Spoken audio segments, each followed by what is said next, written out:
feel? How you feel? Ready? Feeling hot, hot, Recognize. Oh. feeling hot, hot, hot. Fire. Feeling hot, hot, hot. Hey, hey, I'm in the brass.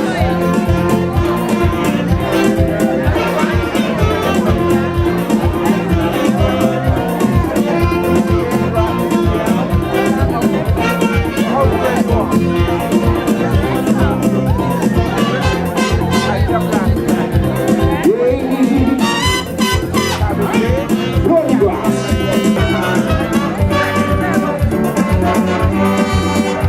Invitation for a year. Come along to any party who can hear. Come along to my island. There's a land that awaits you. Where can we take you?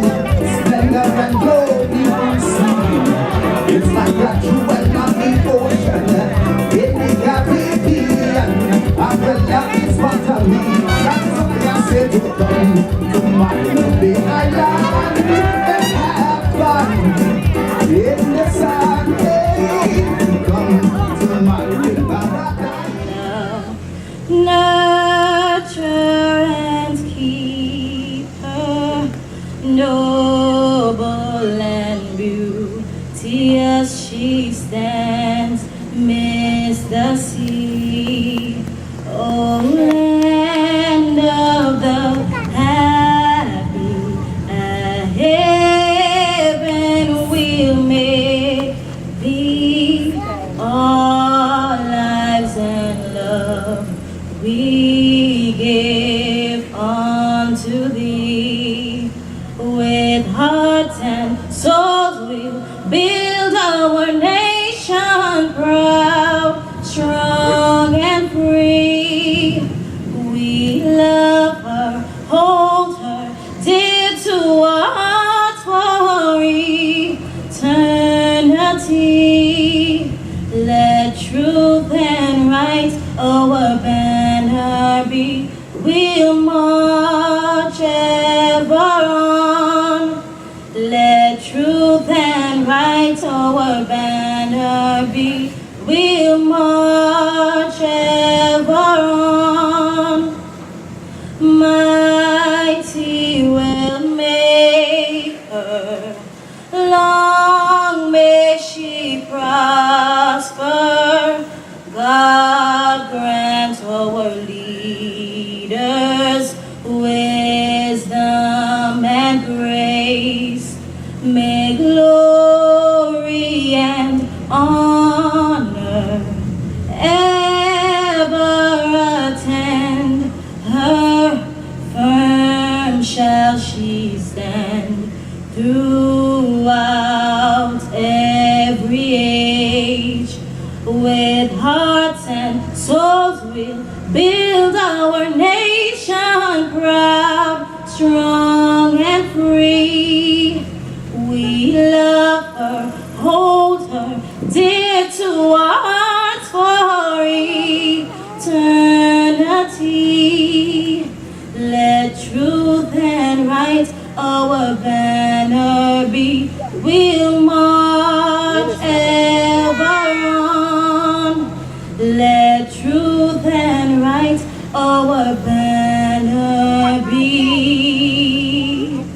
We'll march ever on. Yeah.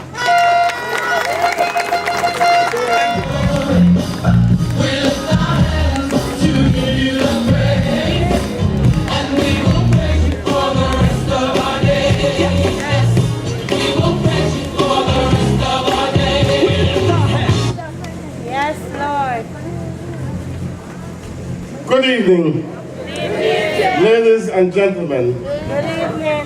Not only of Island Harbor, but all those people who have traveled from all parts of this island to be here in this historic spot tonight. I say historic because, as you all know, the Anguilla Revolution started in Island Harbor. And this is the beginning of the second revolution. The first was bloodless, and the second is bloodless.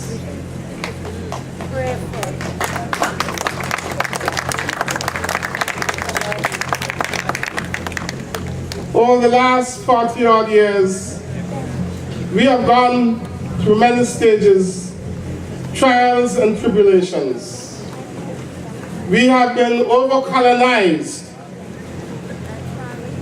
Today, Anguilla is far more colonized than it was in 1967. And that's why I say tonight, we start a new and second revolution. The Anguilla United Movement is not a political party. In most liberation movements, you never speak about party because it's a nationalist organization to promote the well-being of all the people of this lovely little island. This is nothing about privilege, about a club for the special few.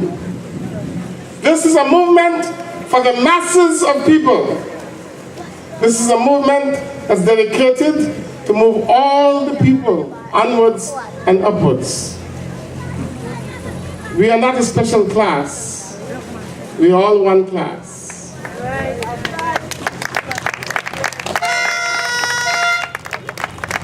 Tonight, we are here to present ourselves, to present to you those who will become your next elected representatives from 2015 to 2020 and beyond.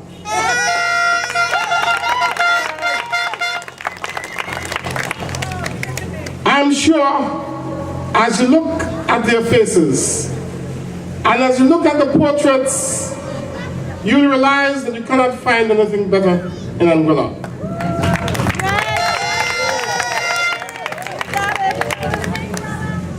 When we started this crusade, this holy crusade, I said, why is any other political party or faction campaigning?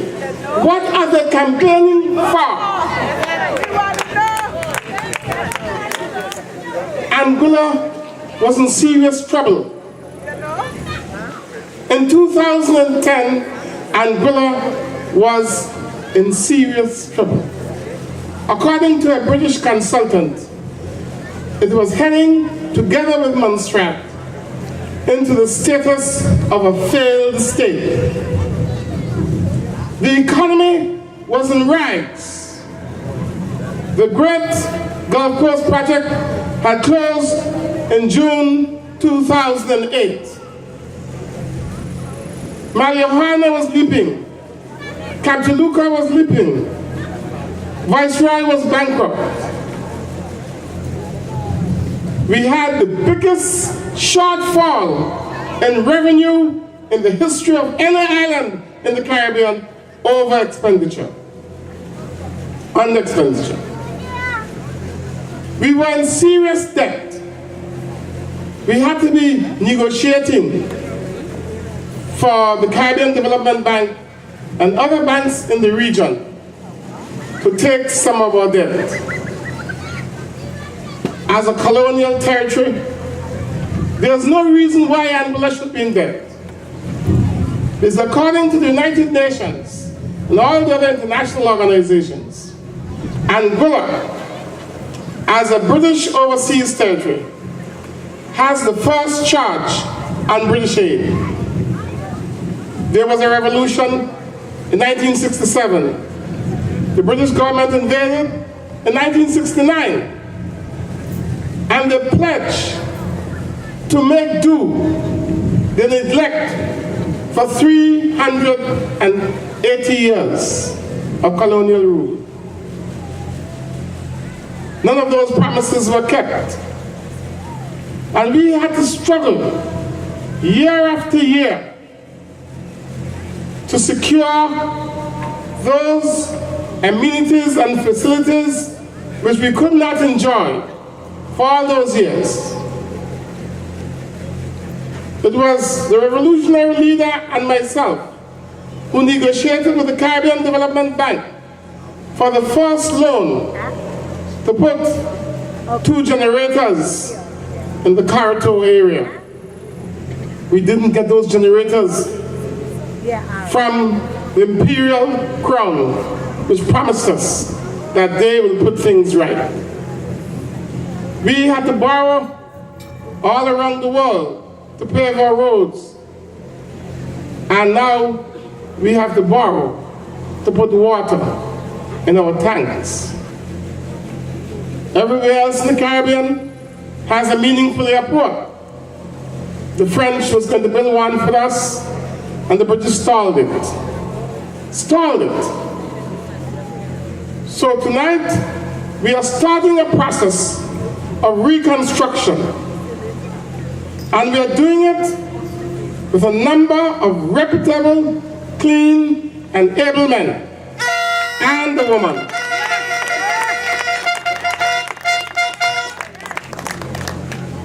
But tonight, ladies and gentlemen, it's much more than that.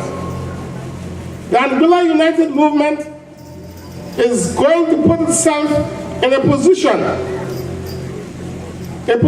to be the strongest political force in the Caribbean.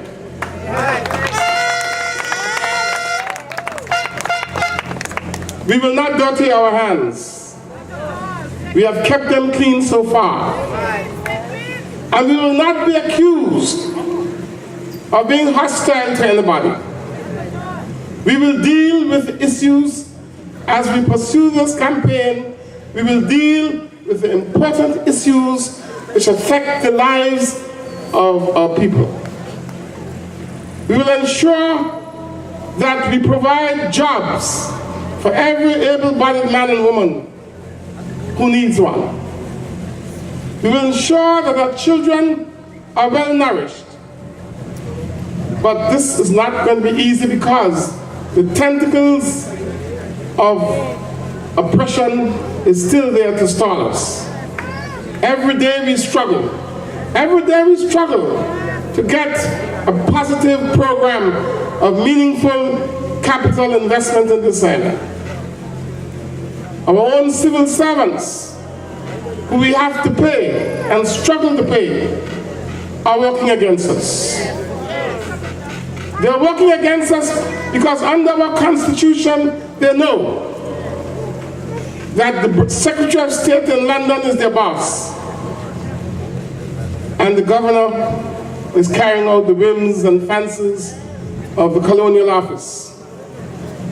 And that's why they're working against us. For 4.5 years, we struggled to get Anguilla back on track. And we have to fight every day. And I want you to know that I have to ensure, as I demit the political arena, that we have to ensure that we have a team which is vibrant, young, and clean to carry on.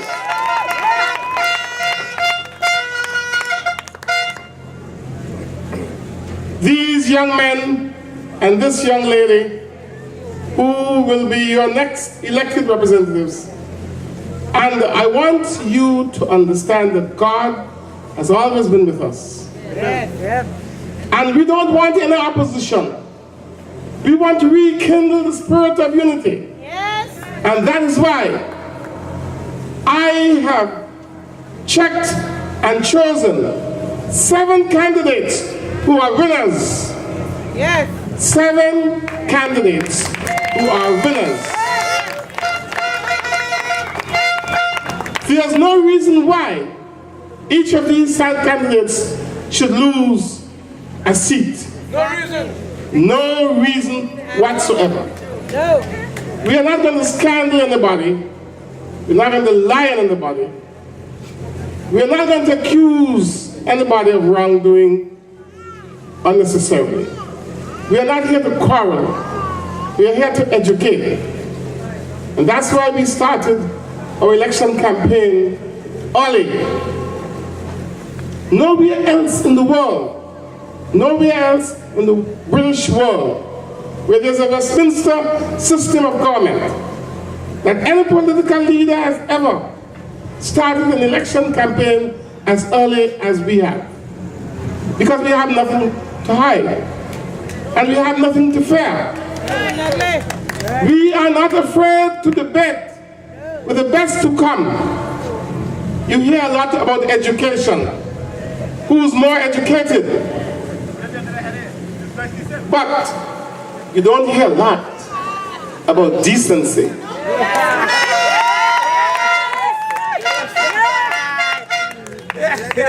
And I want to know who is more educated than us.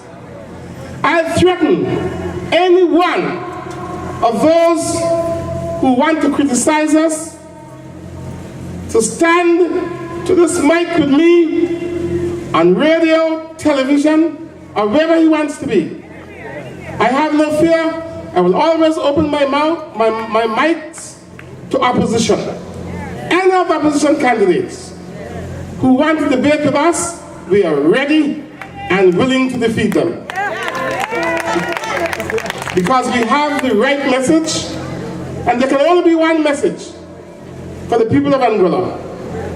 And we work hard to ensure that there is social and economic progress for this lovely little island. There's no reason for the type of cursing and untruths that you hear from people who are supposed to want to be your representatives. But tonight, ladies and gentlemen, as I said, we want to rekindle the revolution. And as a mark of respect to the revolutionary leader, the Angola United Movement have decided, with my approval, to settle the issue of a succession plan.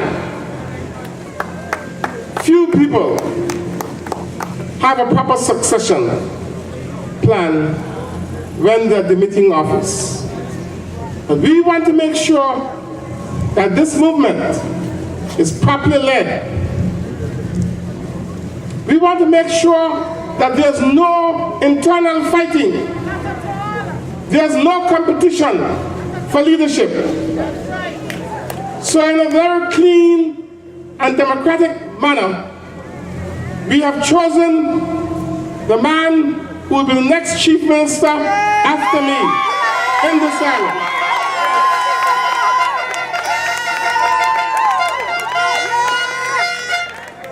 And I would like to know who can challenge that. I would like to know who is cleaner, who's more educated, who's more committed than the man who sacrificed a good life and a good profession.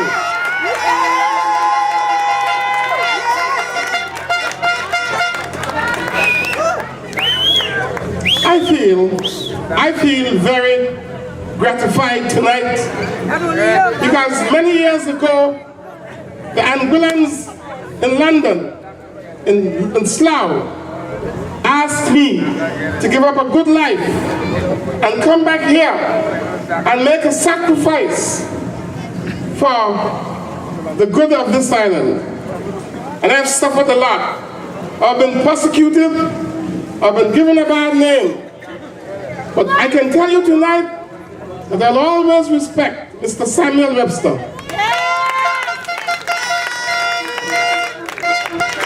Because all the wrong things which has been said about me, Samuel Webster continue not to believe. And I would like to remember a good old friend of mine, Mr. Elliot Webster.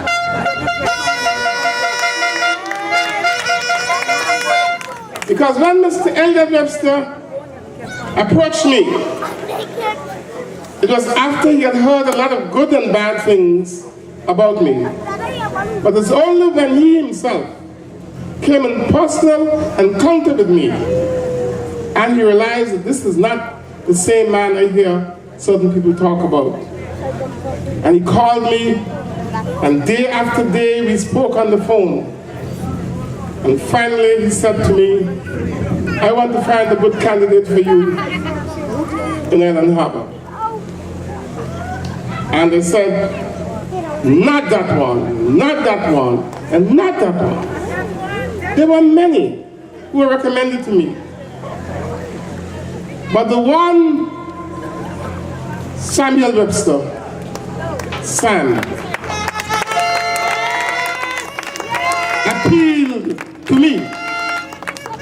Because Sam was not interested in getting rich. He was not interested in privilege or position. He was not accused of not being an Anguillian. He was not accused of being a political prostitute, which has been the order of the day for a long time in Angola. And regardless to who talked, Samuel Webster always said, the man I support is Hubert Hughes. And he has demonstrated that principle of love and commitment to country by sacrificing his own political career, which was going to be very promising, because this man has learned so fast. This man has worked so hard. This man has accomplished so much for this island, not being elected. And he has sacrificed himself. He sacrificed himself for somebody he thought was better. Yep. He sacrificed himself for somebody he thought would make a bigger contribution to the life of this island. Everyone knows that Angola is suffering from a health problem. Yes. Health has been privatized more or less on the statutory board, and it's a mess. A country which is not healthy is a dangerous country to live in. And Samuel Webster has made a sacrifice for a man who will make a lot of difference to the health needs of this island. And I feel very happy tonight. I'm excited that when I debate office as political leader, I will have Samuel Webster's doctor brother to be the next Chief Minister of Angola.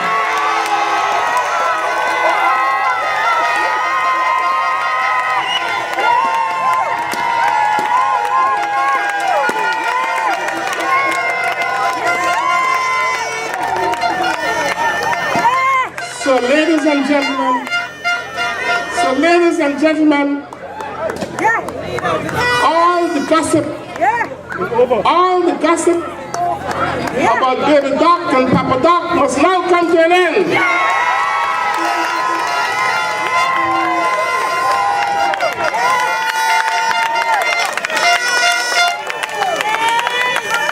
I never intended to be a Papa Doc, and I never wanted my son Hayden to be a Baby Doc. But the whole trouble is, those people who call him Baby Doc knows about his ability.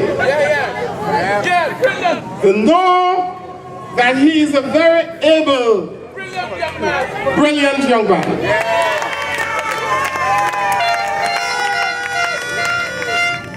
But Hayden is not over-ambitious. The only ambition he has is to see the young people of Angola live in a healthy and prosperous island. And he is committed to service. And I know that he will serve our leader, Dr. Lorenzo, Dr. Ellis Lorenzo. He will serve him.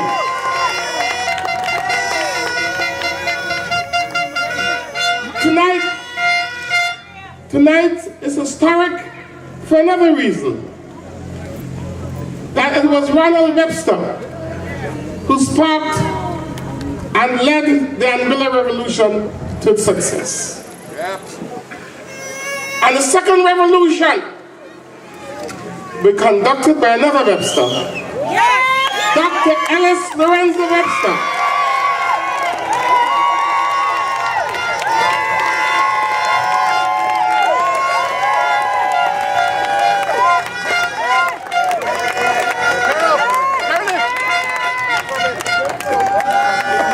Ladies and gentlemen,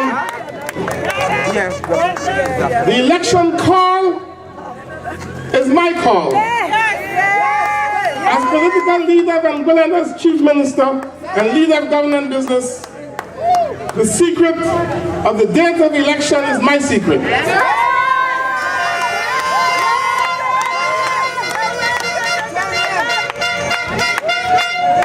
And I will take everything into account, including the many things we have in the pipeline, like the airport expansion project, which I will fight and die for.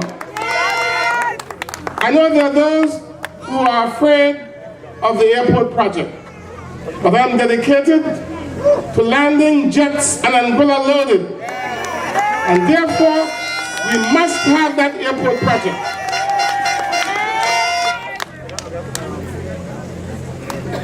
Less than 2 weeks ago, I signed a memorandum of understanding for a vast economic development project for the eastern end of this island.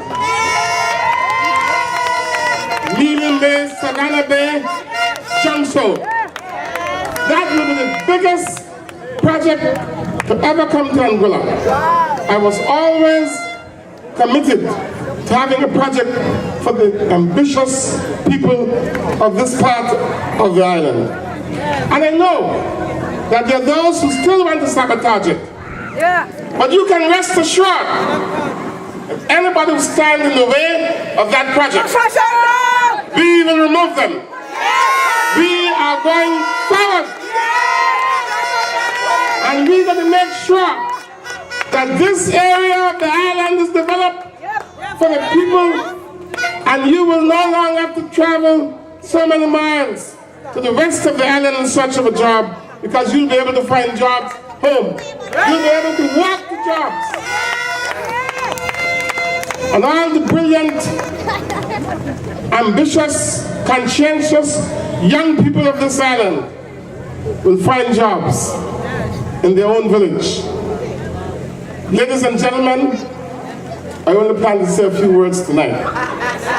So what I'll do now, I will allow the rest of the program to proceed, and I don't mind closing it in the end. But right now, I will tell you this. We have chosen the next Chief Minister of this island.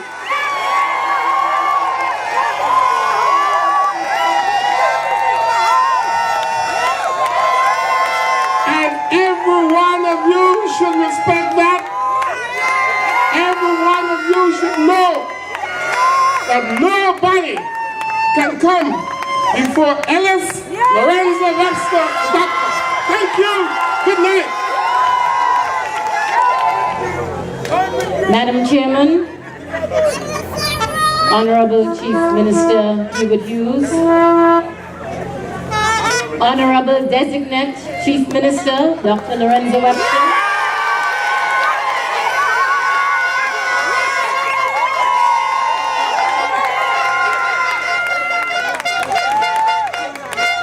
and the honorable men and women who are our next leaders to take us forward.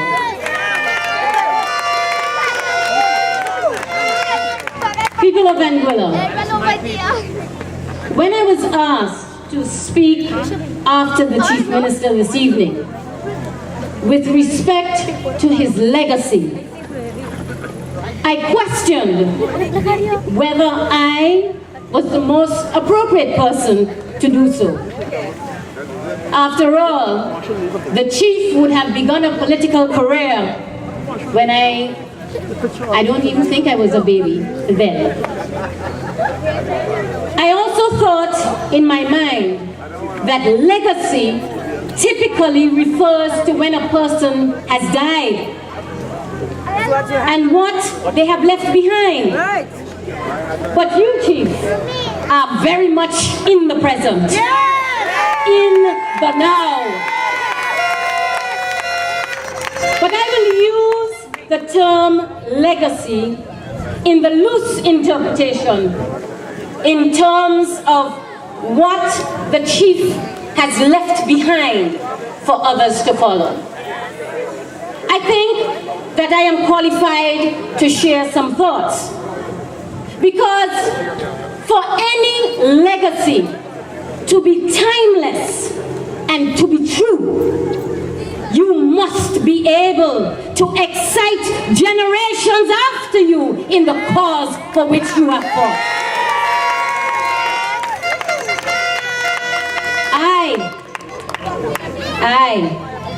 A generation after you, Chief, felt the fire in my breast. I felt the call to conscience. I felt the deep passion to join the struggle and throw my weight in to fight for the people of this country. Freedom and justice. Freedom and justice is our call. It is our cause. And so I believe that albeit I'm half the age of the Chief Minister, I think that I can share with you some aspects of his legacy, and I deem it a privilege to do so. I would say that there are two main themes that has framed the political career of our Chief Minister. The first is that in his entire political career, he put you, the people of Anguilla, first. We have to thank the Chief that he chose to leave the comfortable living that he had in the United Kingdom, the life that he had struggled for and earned, and to come back to the dusty white roads of Anguilla to join the struggle for this rock. Chief, you are a part of that breed of Anguillians who knew what real sacrifice was about. You, Chief, can be counted as a part of that breed of Anguillians who were prepared to endure that sacrifice in the fight to elevate the people of this country. There is no question in my mind that you are worthy, you are qualified, and you are entitled to stand shoulder to shoulder with the father of the nation, with the heroes and heroines of this country, and with the elders who are the backbone of this country. You were the first person that I heard use the term positive discrimination. When I first heard it, one would think that it is an oxymoron. One word contradicts another word. Because we know what it is to discriminate. And yet, the suggestion that the Chief made is that there is honor in positive discrimination. You have always, Chief, in the formulation of policy, especially as it relates to employment, immigration, our land, our infrastructure, and our culture, you have done your level best to ensure that the people of Anguilla come first.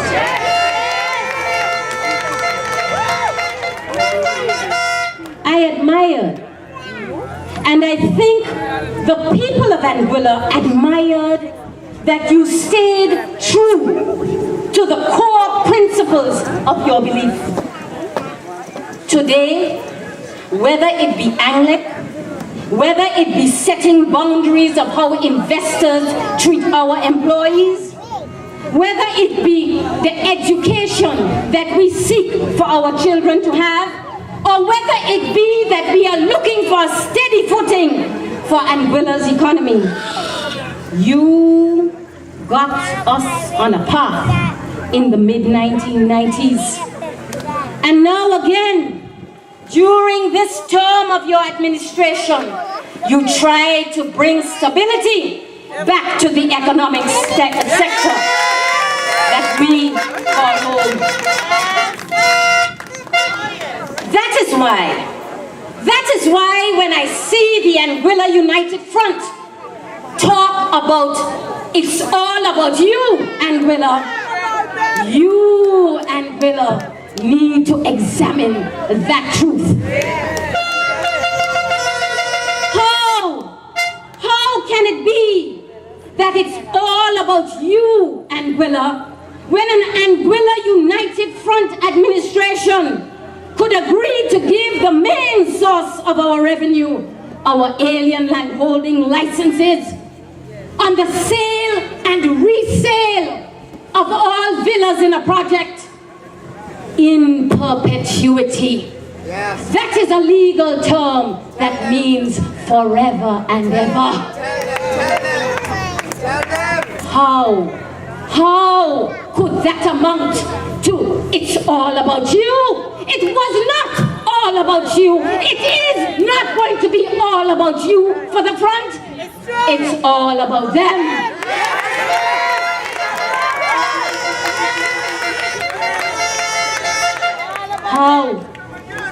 How can it be that prime development construction in Anguilla could be allowed to be built by hundreds of Indians and Chinese while our Anguillan men stayed at home? How could that be all about you? It was always all about them.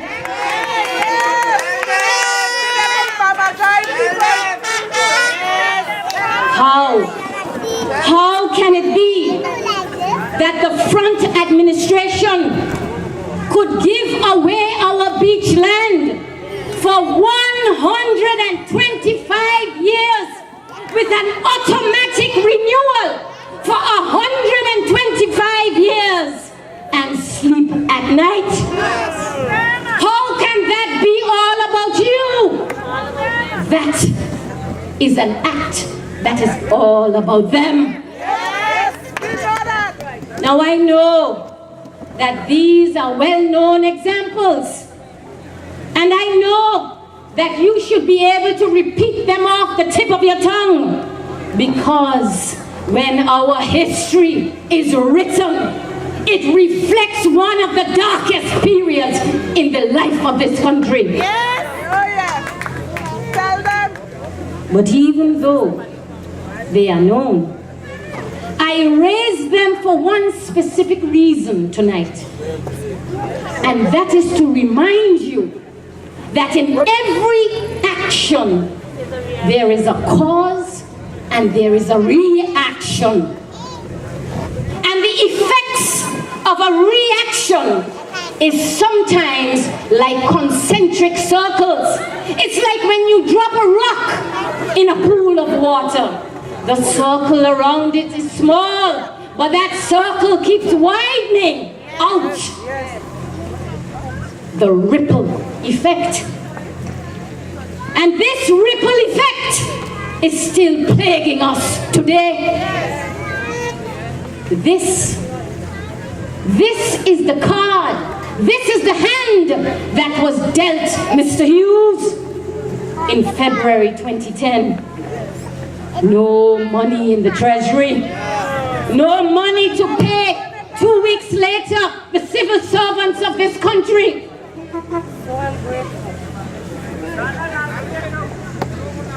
no 3-month reserves like we were supposed to have. Over $200 million in unpaid invoices. High unemployment. People are unable to afford the necessities of electricity and water. And the banking industry in turmoil. Oh yes, tell them. It would have been so easy. It would have been so easy for the chief minister of this country to go the path of least resistance. It would have been so easy to just put his hands in the air and let the 12 or 13 taxes that the United Front administration had agreed with the British government to be implemented. It would have been so easy. Yes, sir. It would have been so easy to just put our hands in the air and send home 30% of the civil service. It would have been so easy. But the reason why so many of you could sleep at night is because you knew that your chief minister was never about the path of least resistance. You knew that whatever he had to do, would put Anguillians first. He was never about the easy road. And you knew that you could rely on him, style, attitude, or whatever, to book the horse and ignore the blackmail of the British in a fight for you, the people of Anguilla. We were confident that our chief minister, even under that kind of incredible pressure, would never bow and let his core principles ever fail. He would be prepared to fight and make sure that his people come first.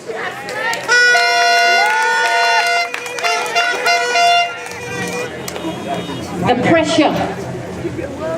pressure to keep Anguilla first has not ended. And even now, that ripple effect of those dark days has touched our banks.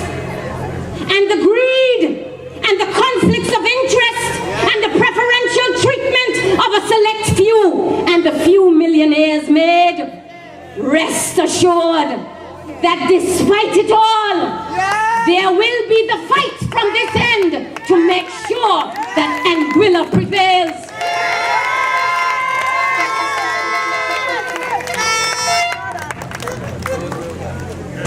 The second main theme, which in my mind marks the career of this man, is the fact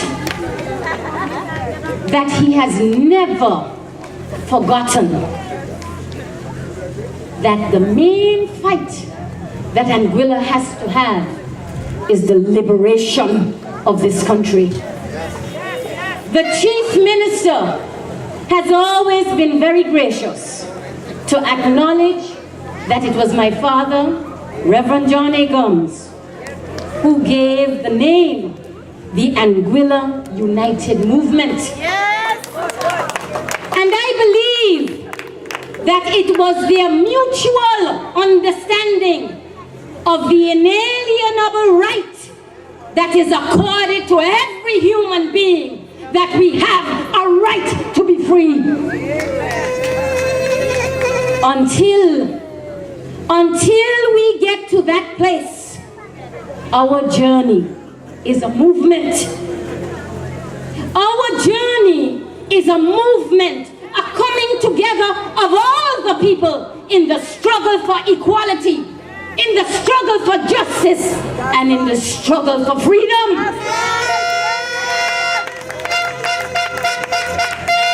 So that is why, when some people say that there is no difference between the Anguilla United Movement and the Anguilla United Front, they are wrong, because we are as far apart as the Democrats are from the Republicans.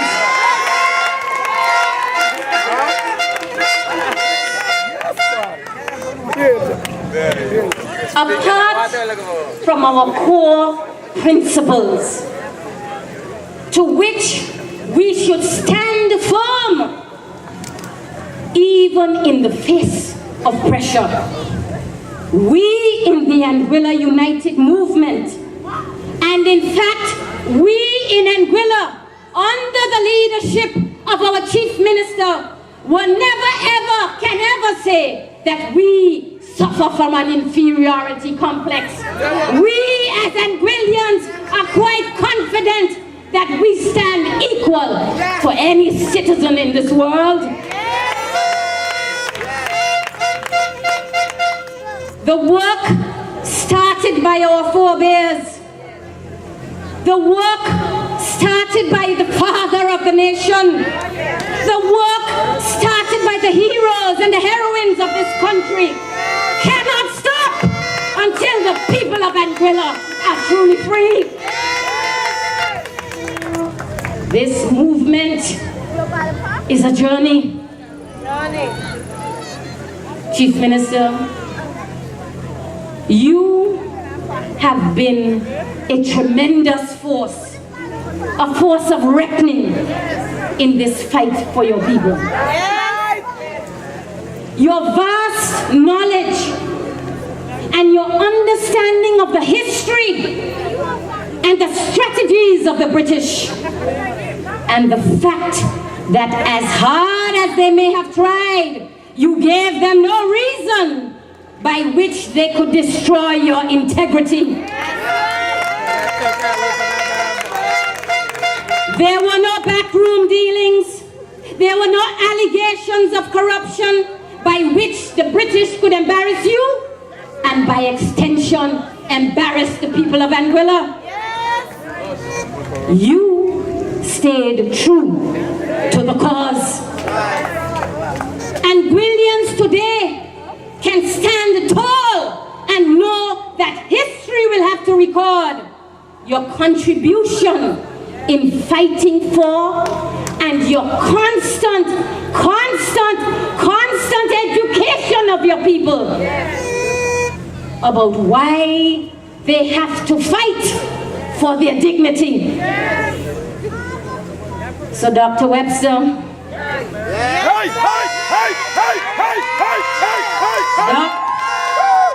we're gonna rally behind you. it is in this relay race that Anguilla faces You gotta stand for something. with the firm right hand of Chief Minister Hubert Hughes. You get to reach out and take the baton called Anguilla.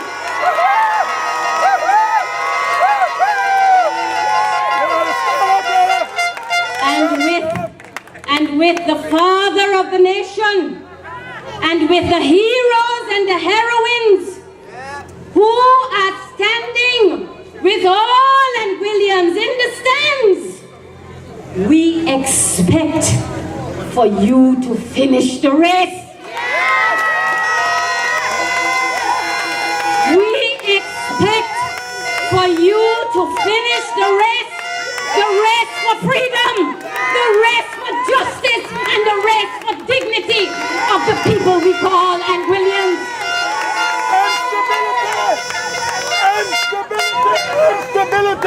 We expect you, Doc, to stay true to the core principles set by the founder, Mr. Hubert Hughes. We expect you to be as sharp as your scalpel, cutting through the rhetoric of those who would wish to stand in the way of Anguilla's progress, whether they be at home or whether they be abroad.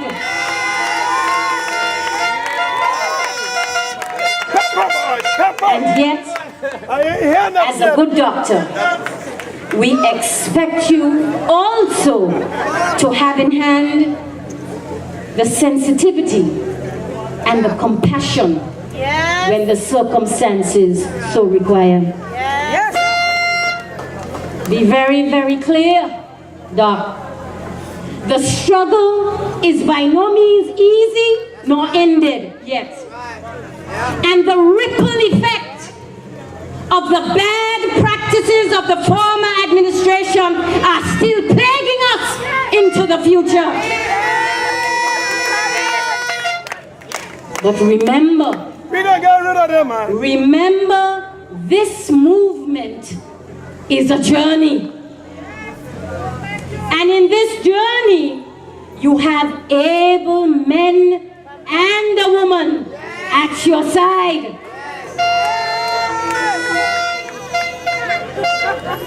I know that with Christ in the vessel, with God at the helm, we will still be getting through and over the obstacles. People of Island Harbor, people of the East, you have to feel proud tonight.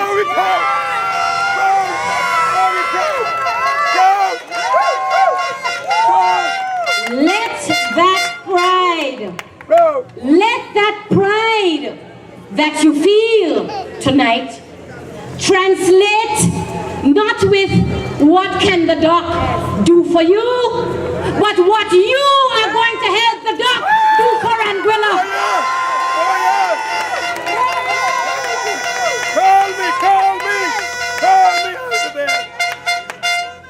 Who knows?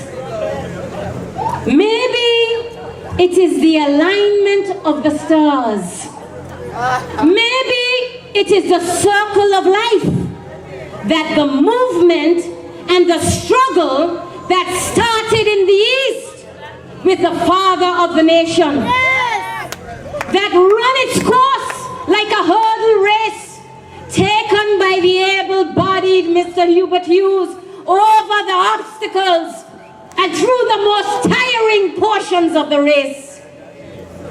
Maybe it is that the race is to be completed by you. Maybe we are on the 100-meter dash. Chief, to you I say, it was a pleasure to have served my people, a pleasure to have served my country under such strong leadership. And it made me feel proud that in the face of incomparable opposition, both on the soil and off the soil with the British, I felt proud to be at your side.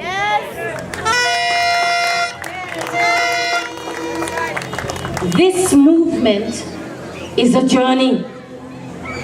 And I know, Chief, that in the journey of this movement, you led us through the path of wilderness, the wilderness of obstruction and interference created by the British, Afar, and the British, who are reflected in some of our own people. Like Moses leading the Israelites through that path of uncertainty, you took us far. And you preserved the interests of us as Anguillians. This movement is a journey. And Doc, you take up the obstacles and the challenges, but you have the full support of not just your colleagues here with you. You have the full support of the Anguilla United Movement, and you will have the full support of Anguilla at your side.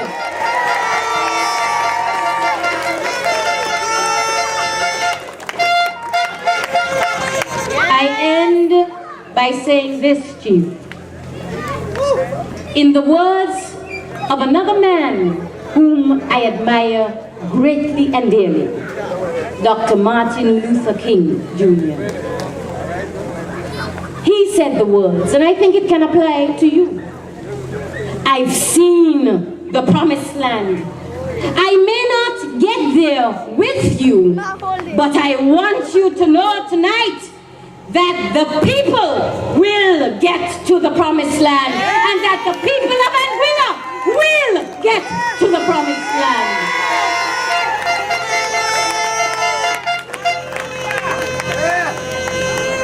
Amen, sister. Take heart, take courage.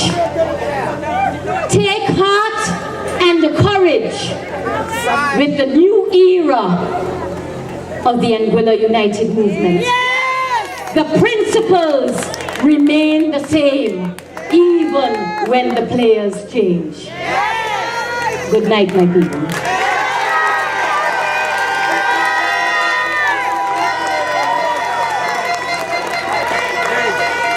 Thank you very much, Rosie.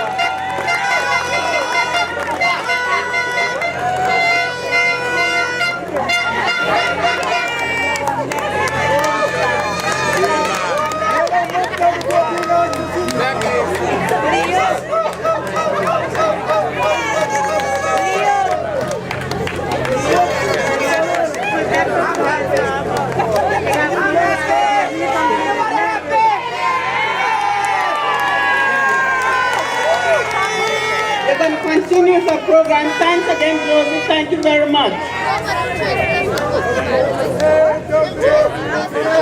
I'm happy.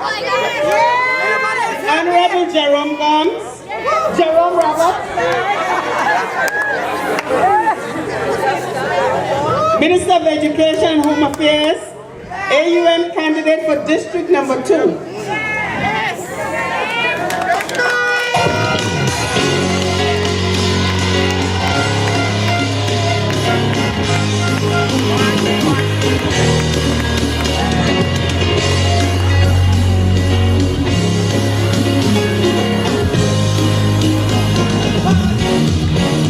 We are the chosen generation.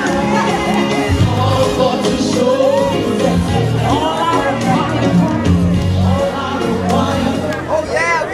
Fellow Anguillians, residents of District Number 2, residents of District Number 1, Anguilla, visitors alike, it is indeed an honor to be here this evening. The Anguilla United Movement is truly on the move. I wish for us to remember this time the father of the nation and pray God's blessings upon him and his wife and the rest of the family as they go through this period. This evening is special, and I am indeed delighted to be sharing in this what I consider to be a historic evening, witnessing the passing of the God in leadership of the Anguilla United Movement.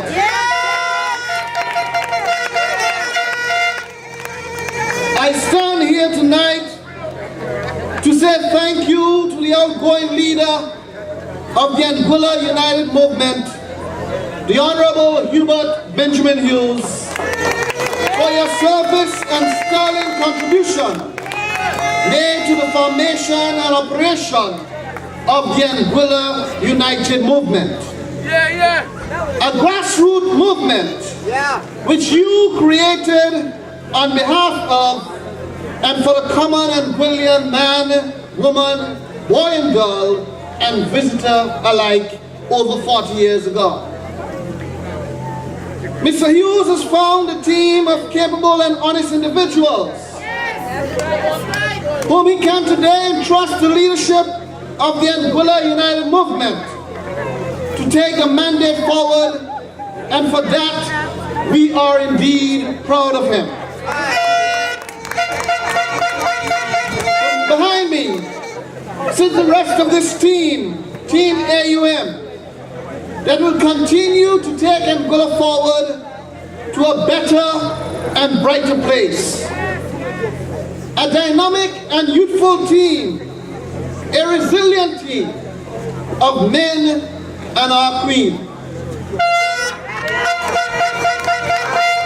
A team that can be trusted to be open, honest and transparent in executing the affairs of this our beloved island home we call Anguilla. Honorable Chief Minister Hughes, tonight you have demonstrated what true and sound leadership is all about. And I say this from the standpoint that one needs to know, understand and accept when it's time to come and when it's time to go. You have demonstrated that, and for such we say thank you. Mr. Hughes, over the years, has championed the call for the liberation of our people out of the colonial hands. A call which, as recently as this week, he continued to express in the Executive Council after realizing that if we ought to progress as Anguillians, that we ought to prepare and chart a new course. I stand here tonight in saying that the road has been a hard and at times very difficult place to trod. But through perseverance and through determination, the Anguilla United Movement, under the leadership of Hubert Benjamin Hughes, has brought us to the point at which we are this evening. So I say to you, Chief, job well done. You have marshaled and equipped your troops to be loyal, honest, open and transparent, and from herein, this we shall abide by. So to you, our Honorable Chief Minister Hubert Benjamin Hughes, we say, hip hip, hooray! Hip hip, hooray! Hip hip, hooray! God bless you as you continue to lead this island for the remainder of your political term. To our Chief Minister Designate and new leader of the Anguilla United Movement,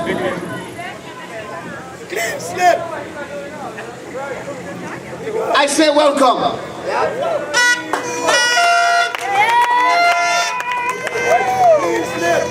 For indeed, Anguilla under the leadership of the Anguilla United Movement is truly on the move, and it is no time to go back to the front. Forward ever, backward never must be that clarion cry. District number 1, the fishing village and marine center of our island. You are tonight celebrating the crowning of a new leader to take the Anguilla United Movement forward. Your very own son of the soil, Dr. Lorenzo Ellis Webster. A young man whom this team has unanimously selected without fuss, fight, walkout, to be the leader of this great grassroots movement, the Anguilla United Movement. Unanimously selected. That's right. I stand tall in stating that leadership is not an issue with Jerome Roberts. That's right. The future of this country and the youth of this country is the concern of Jerome Roberts. And Jerome Roberts worked and will work with Dr. Lorenzo Webster as my leader for the forward movement and development of this our beloved country, Angola.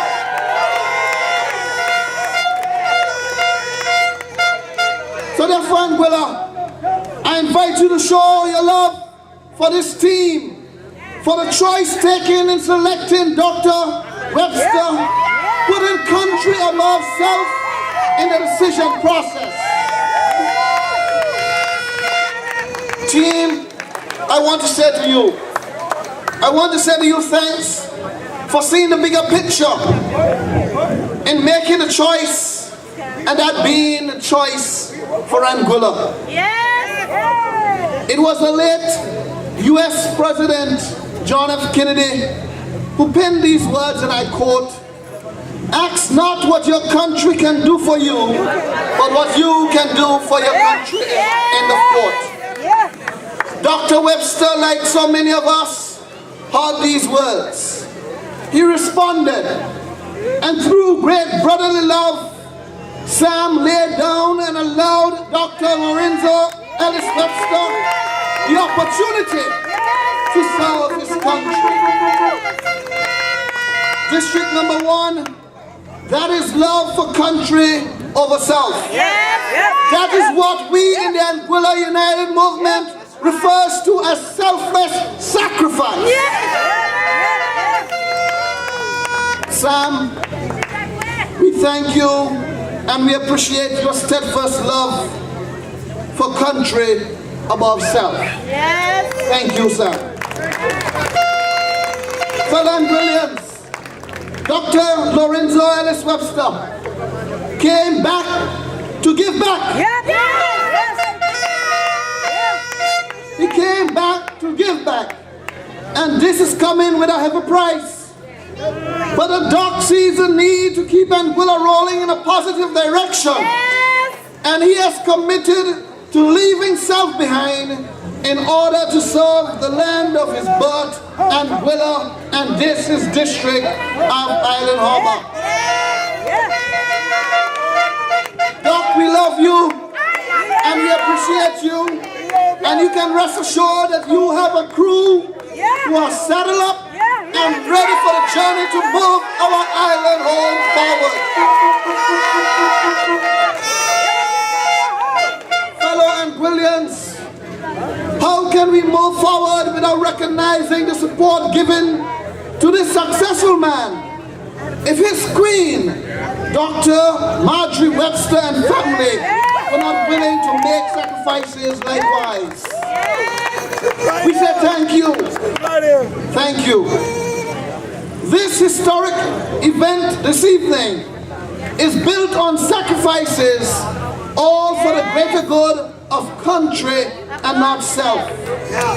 I wish to repeat, this historic event this evening is built on sacrifices, all for the greater good of country and not self. So to your wonderful family, Doc, who has given you to us, the people of Anguilla, to lead this movement, we say thank you and will assure you that he is indeed in good company.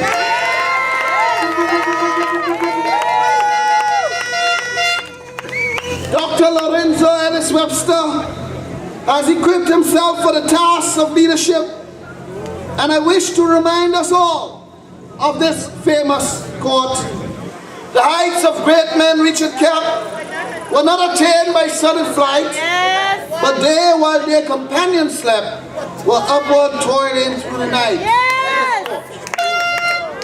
I salute my new leader, for I am convinced that with his attitude, his commitment to service, his warm personality, his loyalty and honesty, and respect for team and for his people, the Anguilla United Movement can only grow from strength to strength, putting our people first and foremost. Again, I say to you this evening, Forward ever, backward never. District number 1, the doc is in the house.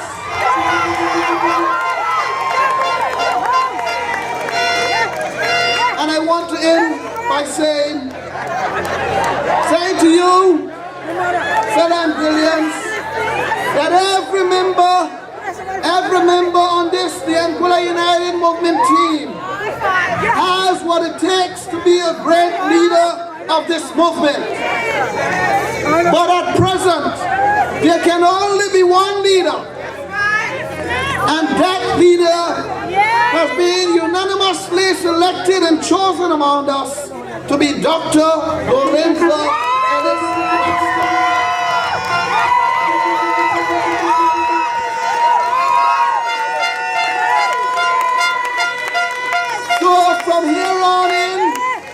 So from here on in, until the bell is rung, from District 1 to District 7, your chant must be heard loud and clear. We want the tree. We want the tree. Roots of integrity, branches of prosperity, and trunk of stability. Anguilla, we are on the move. Your Anguilla United Movement, with a doc at the helm, we ready now. Thank you, God bless you, and good night.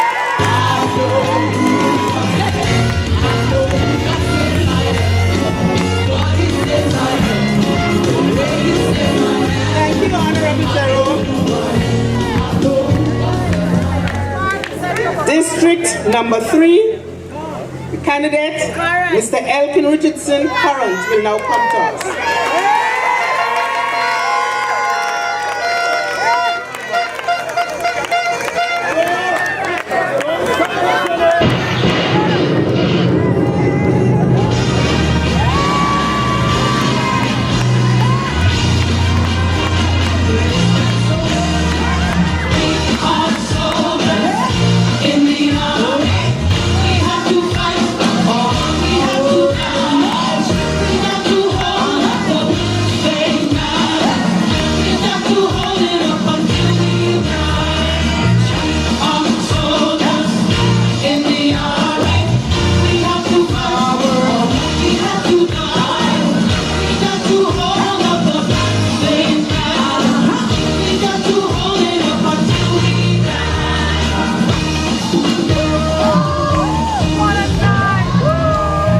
Good evening, Island Harbor.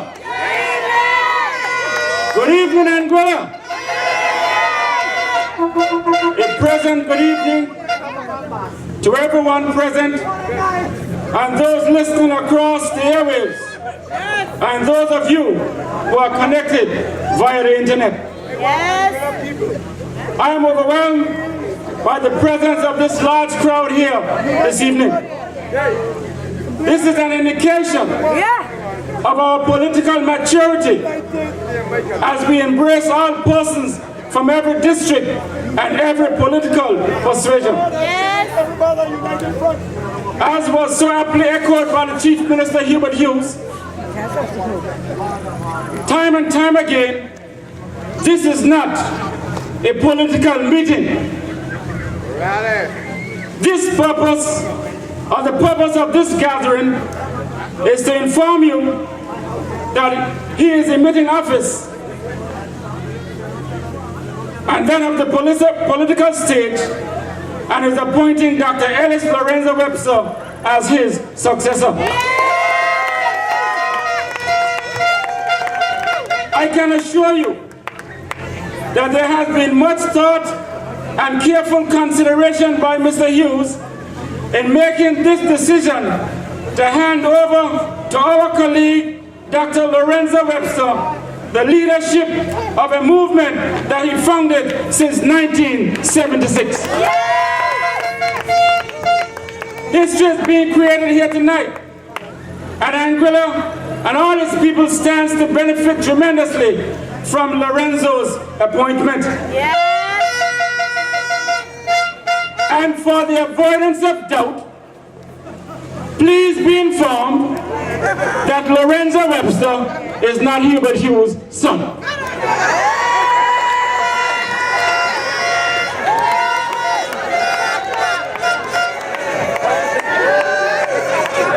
choice of leader for the party was being considered, I went straight to the New York bestseller written by John C. Maxwell entitled The 360 Leader.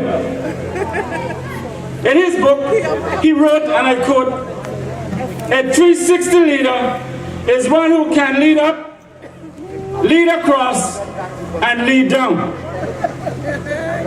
I assure you, without a doubt, Dr. Webster fit the qualities of a 360 leader.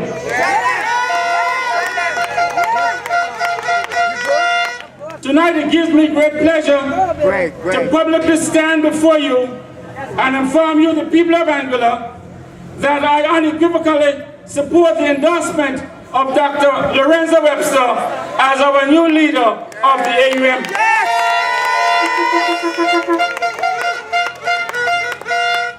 I would hope that the many persons who have been calling and asking me, "But who are leader be? Are you not a leader yet?" I want to tell them tonight that we have announced our leader here in Island Marble. And he will be the leader for Anguilla for a very, very long time.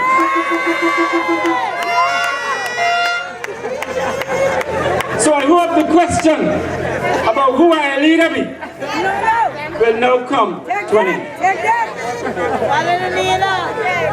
The late Dr. Miles Monroe of the Bahamas Faith Ministries International, in a seminar on March 2003, said, and I quote, "But before I quote, let us pause for a moment of silence as we remember Dr. Monroe, his wife Ruth, and all those who perished in that fatal crash just Sunday gone."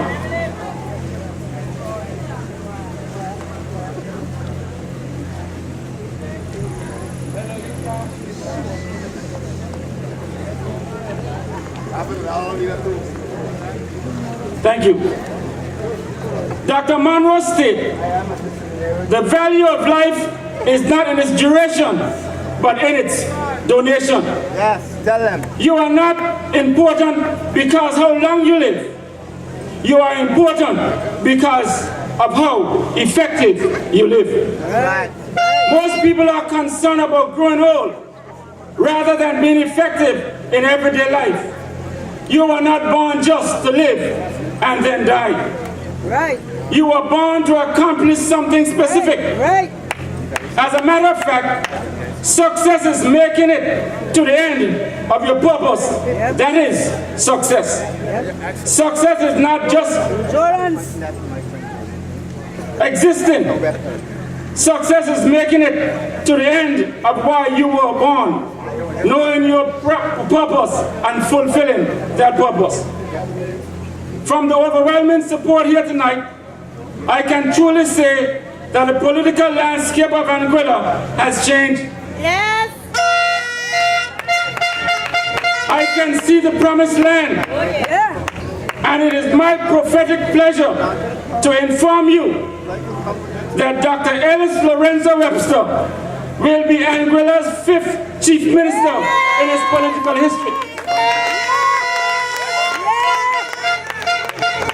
He will be the leader of government business as the Speaker presides over the first meeting of the 11th session of the Anguilla House of Assembly immediately following the general election of 2015. To Honorable Hubert Hughes, I thank you for endorsing Dr. Webster. And to you, Dr. Webster, embrace your leadership and fulfill your purpose. Yes. Let me be the first to say, happy 360, and I look forward to working with you in the Anguilla House of Assembly when it's convened right after the general election. Thank you, ladies and gentlemen.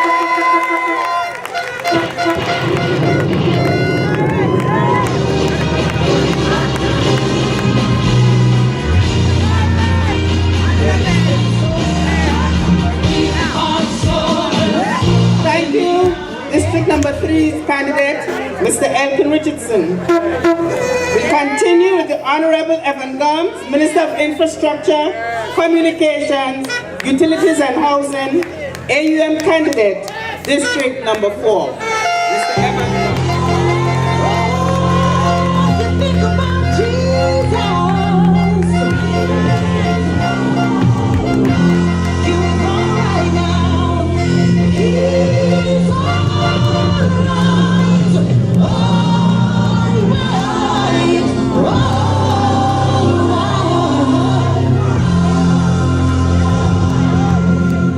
Give me Jesus in the morning, give me Jesus in the evening, every minute of the day.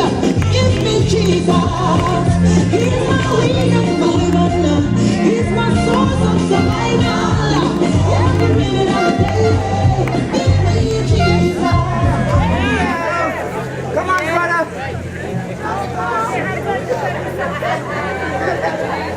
What do you think about Jesus? Let me ask you one more question. What do you think about the duck? Right. Good evening to the fine people of Island Harbor, District 1, and to all Anguillians listening at home and abroad. I just want to send a shout out to the Honorable Walcott Richardson and Mistress Richardson. I'd also like to say pleasant good night to the Honorable James Ronald Webster and Mistress Webster. While I'm at it, just want to say a pleasant good evening to Mistress Mildred Vanderpool, Pastor and Mistress Davis, Lloyd, Miss Florel, Sweetie Harrigan, Mr. and Mistress Hope Webster, and also a pleasant good evening to Dr. Marjorie Webster, the wife of my colleague and friend, Dr. Lorenzo. To his mom, Mrs. El Ramiro Webster, his brothers and sisters and their family, pleasant good night to you. And I just want to say to all my loyal supporters of District 4, pleasant good night and lots of love.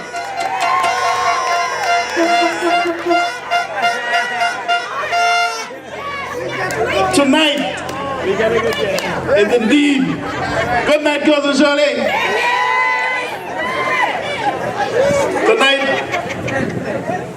is indeed a special, historic, and a blessed night of which I'm happy and proud to be a part of. Yesterday was just as blessed because I took some personal time out and just shut in with God. And tonight, I can truly say that I'm refreshed, rejuvenated, and revitalized. I'm fired up, ready to go. So don't you dare misjudge me, and for heaven's sake, don't you ever underestimate the power of God that moves within me. I feel good. If you feel good, let me hear you say, Dr. Lorenzo. You could do better than that. Let me hear one more time. If you feel good, Dr. Lorenzo.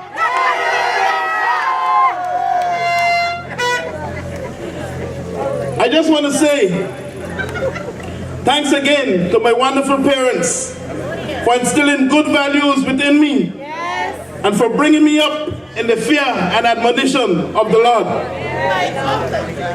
I can also say without a doubt that this is the same way that Sister Zelle raised Dr. Lorenzo. And it is in the same name of this same God that I come to you tonight with a message and a plea. Dr. Lorenzo, Proverbs 15:33 says, "The fear of the Lord is the instruction of wisdom, and before honor is humility." I think you possess them both, so you're on your way.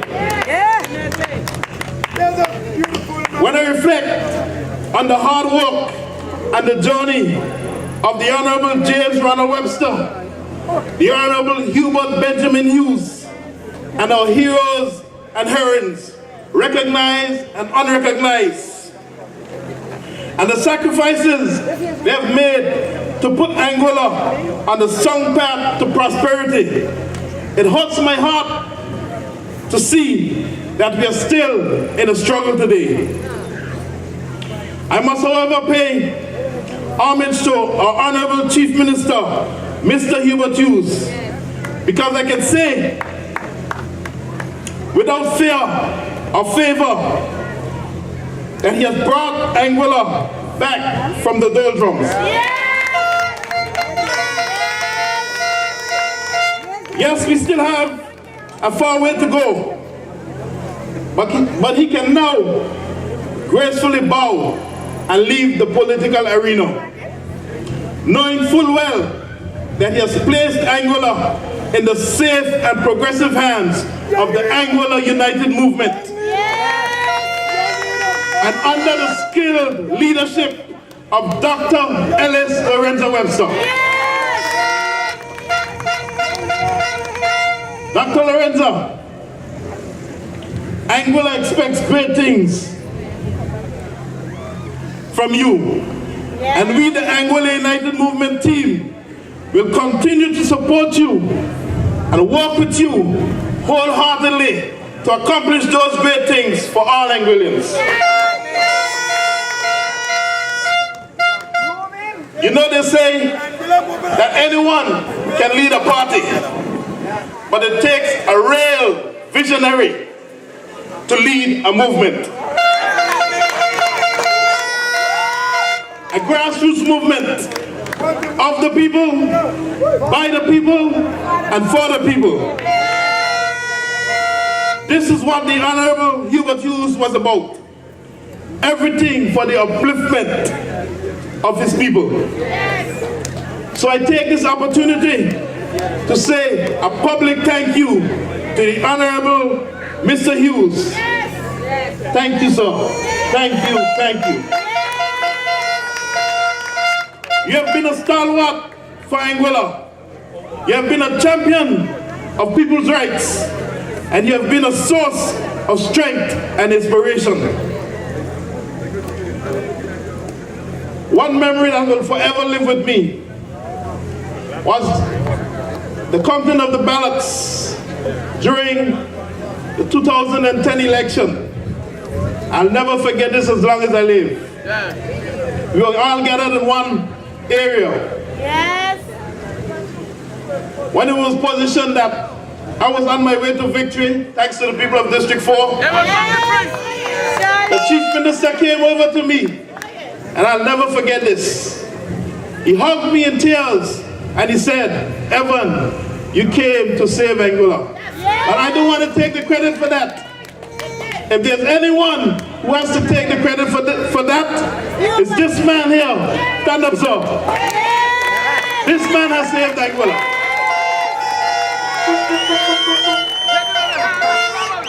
Angolians could always count on him to enlighten them and keep them informed, even when they would complain that he talked too much. And we all know, so that you're talking, as they say, too much, was all because you deeply cared for your people. You have been a great leader and a good teacher, and you will go down in history as a legend, a legendary leader and a statesman, having restored Angola from a place of cold, desperation, and uncertainty to a place of hope and stability. So we just want to say, Mr. Hughes, thank you, thank you. We pledge that in this Anguilla United movement, we will uphold your fight to see a better Anguilla, where all Anguillians can prosper. And so, I want to admonish our new leader, Dr. Lorenzo. Yes! Dr. Lorenzo Webster, never lose sight of what inspired you in the first place to be the representative of the people. Carry the mantle and carry it well, sir. Honorable Dr. Lorenzo, I fully endorse you and ask the blessings of God upon you. I pledge wholeheartedly my full support as we forge on to victory in the 2015 election and beyond. I give you my full support. May God bless you. May God bless your family. May God bless District 1. May God bless Anguilla. Good night. Thank you. Give me Jesus in the morning. Give me Jesus in the evening. Every evening and every day. Give me Jesus. He's my leader for heaven. He's my soul of survival. Thank you, Honorable Evan Gums, District number 4. Mr. Patrick Hanley, Advisor to the Chief Minister. He's AUM's candidate, District number 5. Mr. Patrick Hanley, the Sheriff.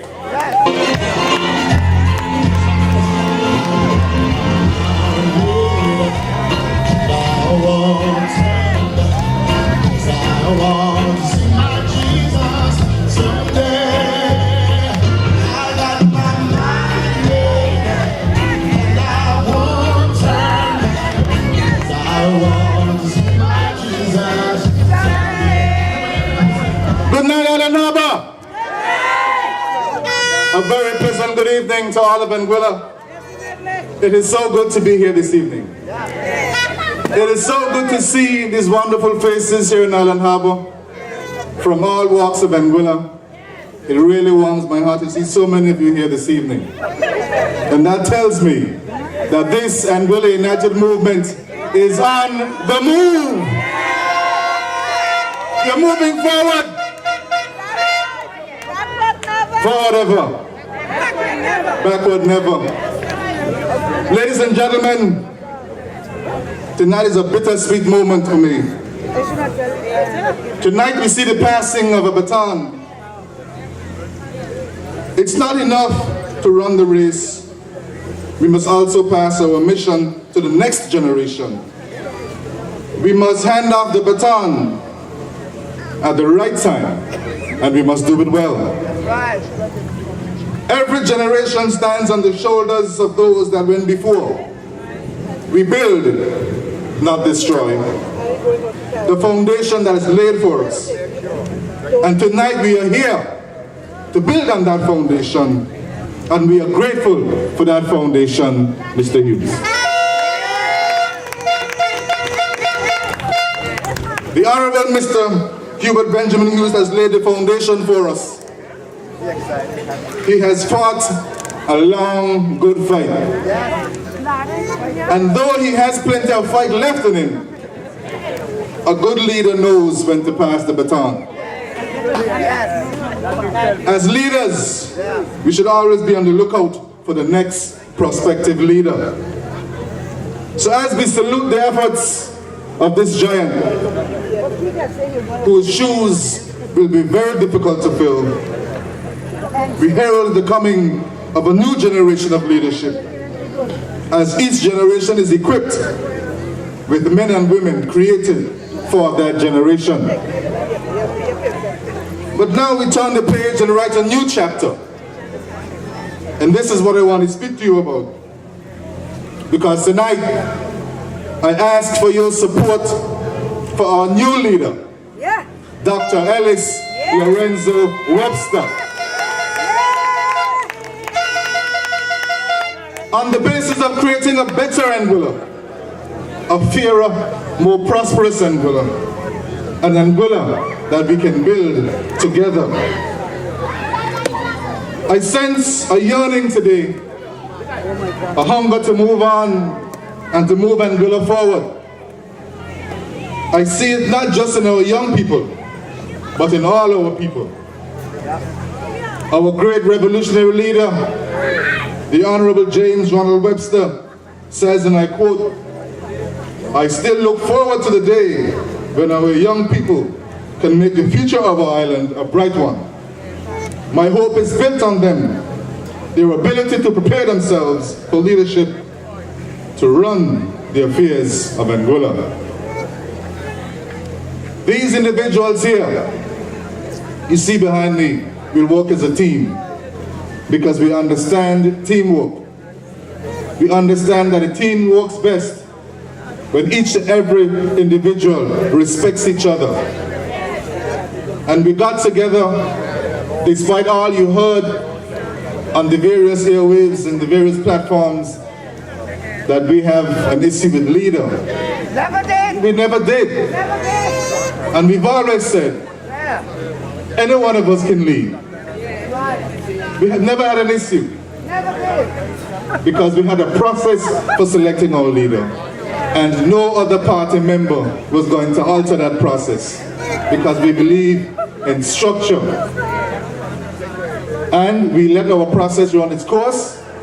And You're here. I am here tonight to give my full That's right. and unequivocal support to our new leader, Dr. Ellis Lorenzo Webster.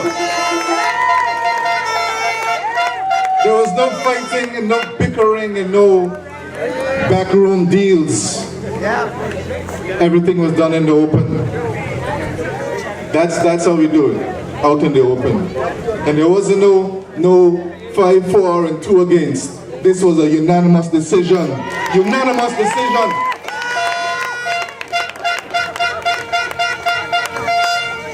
With Dr. Webster, we will turn the page on the old politics of misrepresentation and distortion.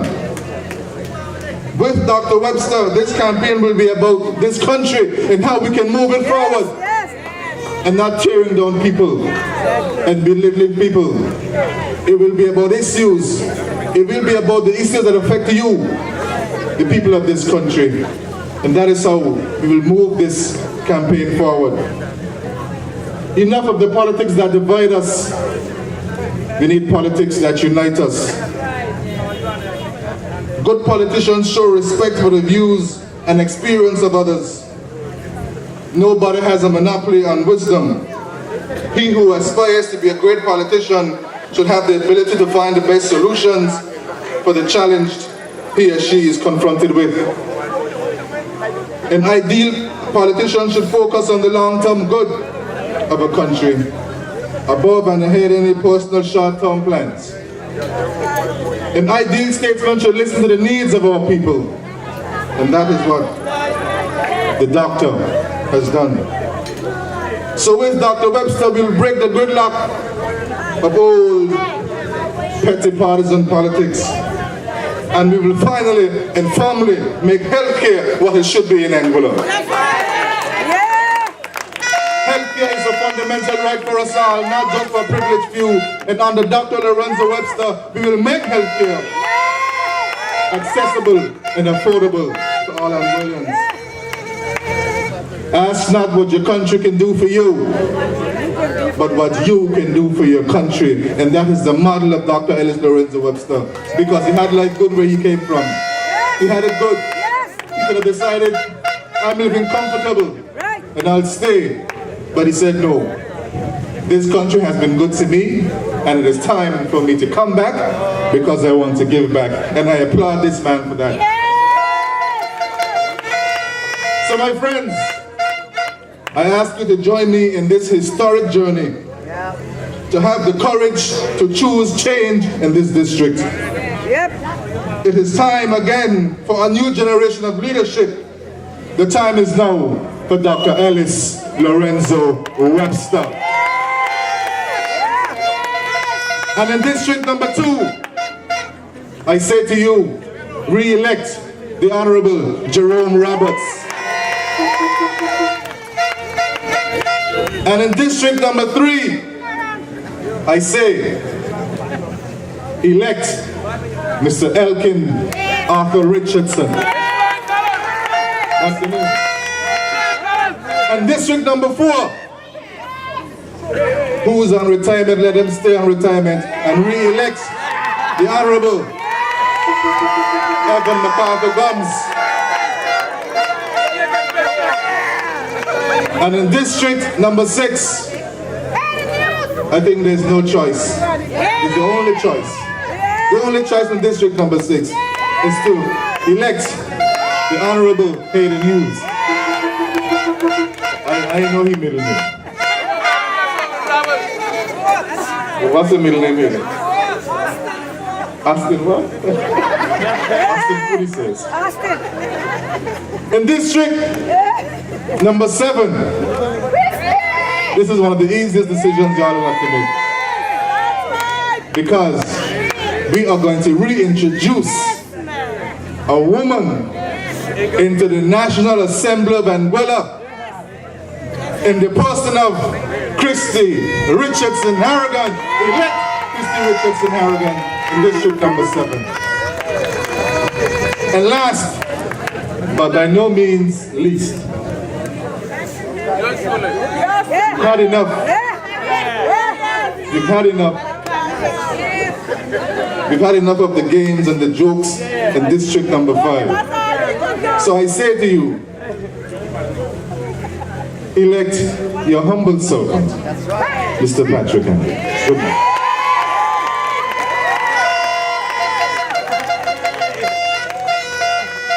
Thank you, Mr. Hanley, the sheriff. The AUM candidate for district number 6, the Honorable Hayden Hughes, Parliamentary Secretary, with responsibility for tourism will now come and do his endorsement.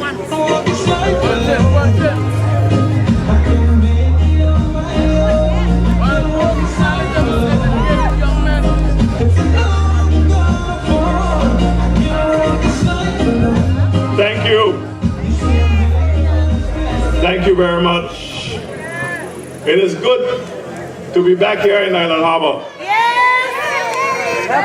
Before I get into what I want to say tonight, I want to mention a little bit about that sacred right that we now have through agitation and struggle. A right that was once granted only to those who are considered elite. A right that many of us take for granted and some of us even sell to the highest bidder. Universal adult suffrage is that right to vote, and that vote should always go to the person who you feel would do the best for your country. That's right. As part of a team. That's right. There's no I in team. And I is the first letter in independent, and there's no independent candidate that can do anything meaningful in terms of policy that can meaningfully impact the lives of the citizens of Anguilla. I want to borrow a quote from a man who also died for that right. A man who helped to create the environment for the least among us to vote in the most powerful country in the Americas. Dr. Martin Luther King Jr. once said, "The time is always right to do what is right." And I'm here tonight in Island Harbor to share with you that the time is right to do what is right, to ensure that Dr. Ellis Lorenzo Webster becomes the next Chief Minister of Anguilla.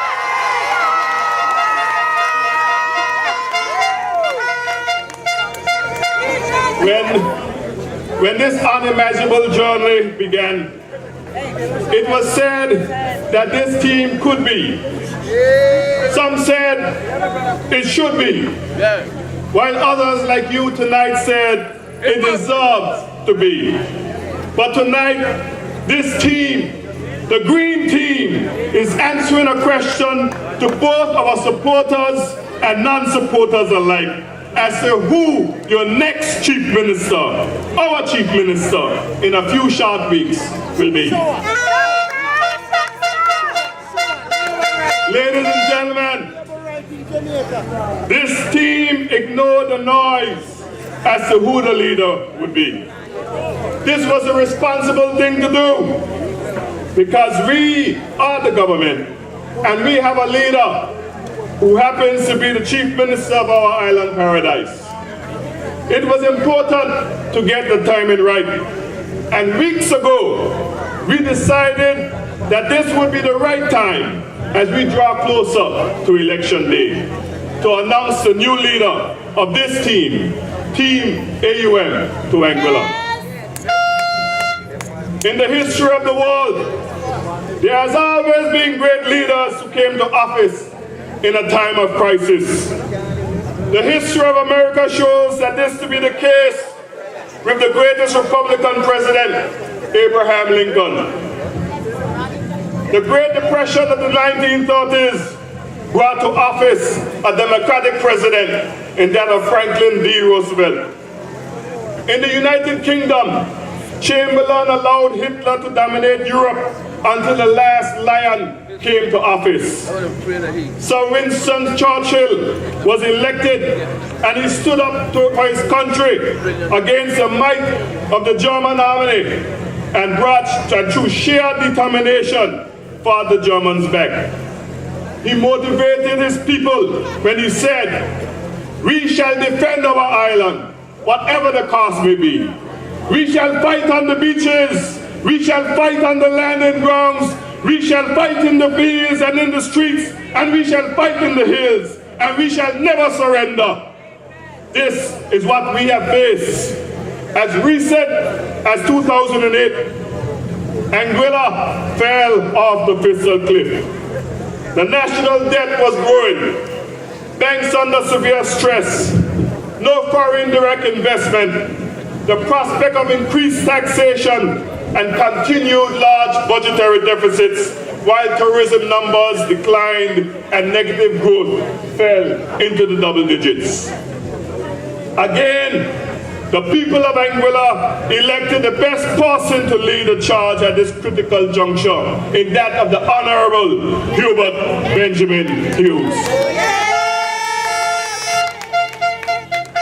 Against all odds, he was able to fight the might of the British government to ensure that all the civil servants remained on the job. That's right. That taxation was kept to a minimum and the necessary cuts, including cuts to our salaries, were made. He was able to lead this team and lead Anguilla to a place where we now have positive economic growth and the country is once again poised for success. While he did not achieve all that he wanted, like Moses, he saw the promised land. He recognized that the time has come to hand over to Joshua to lead his people to a land of promise. That promise of a greater Anguilla, where everyone who is willing to work hard can succeed. That Joshua came from right here in this district, Island Harbor. And when he arrived, he had a committed team in place, ready to give him their support. And tonight, like you, we are here to support the doctor. And we fully expect that the doctor and his team will be elected to office to deliver on what was promised by our forebearers. That promise, Anguilla. Anguilla. Yes, we got this. Anguilla has had its share of political stories and history. Some chronicled by our historian, Mr. Calvin Petty. History is being written here tonight, Anguilla.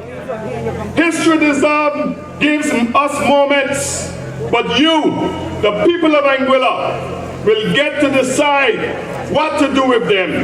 And I believe that this moment is the time that we rally around the AUM and ensure that Dr. Ellis Webster becomes the next Chief Minister of Anguilla. Now is that time. As the public political life of the Honorable Chief Minister winded down, we decided weeks ago that we should look to the future. And so we selected a leader unanimously. Every single one of us agreed on our new leader. And when we presented him to the body of the movement, they, like us, all cheered. We cheered because with the doctor, we are going to build on the successes of the past while moving away from much of the politics of the past. The Honorable Chief Minister, Mr. Hubert Hughes, has said time and time again that he will be retiring from active politics and he will usher in a new, energetic, and honest leadership as he takes the old political guard with him, and he has continued to lead from the front in doing so. So the real choice in this election is now clear. It is now clear. There's no doubt that Anguilla's political process is polarizing. But on this spot, in this day, on this moment, we pledge to start the healing of the nation as we enter into this political season. Tonight, we are here to say with 100% surety, this is the time that Dr. Ellis Lorenzo Webster be elected to be the next Chief Minister of Anguilla.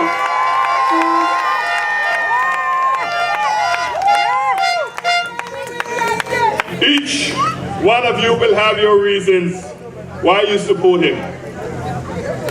But I support him because he does not seek to enrich himself by becoming a director of every single foreign company that comes to Anguilla. I support him because of the great financial and other sacrifices he has given up to serve his people and his country. I, Hayden, Austin, Fort, Hughes, support him because he is a part of a team that will work hard for the people of Anguilla, and he has the leadership qualities we need at this time in our history. I support him, Island Harbor, Anguilla, because he will lead by example, not mere words.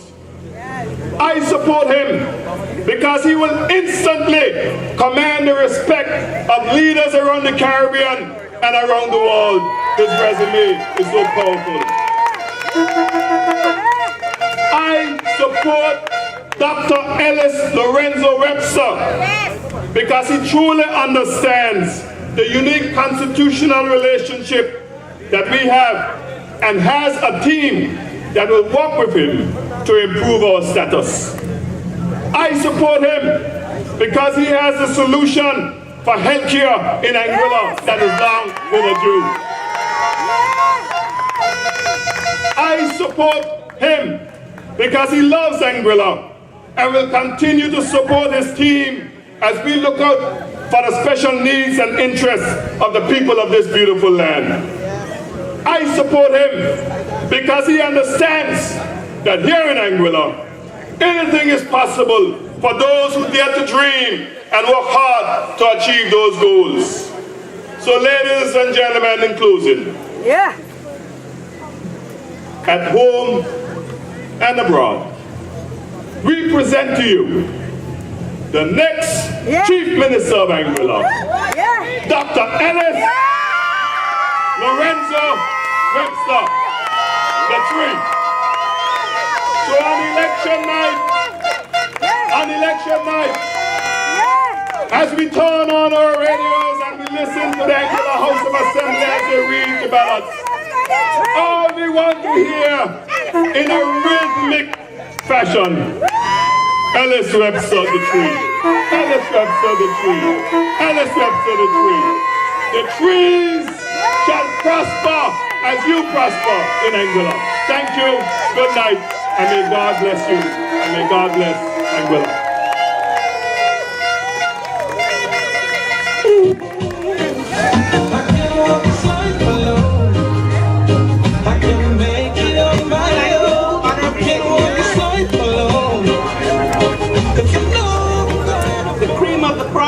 Yes, sir. The best.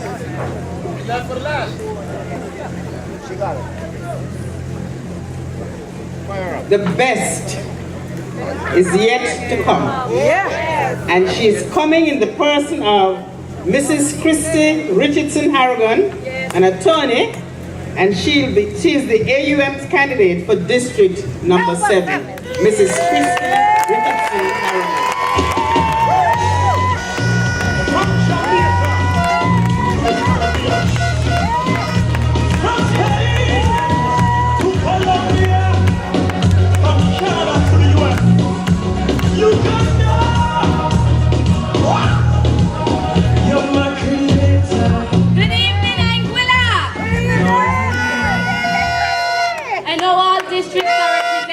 Tonight, so I'll say good evening, District 1, straight to District 7.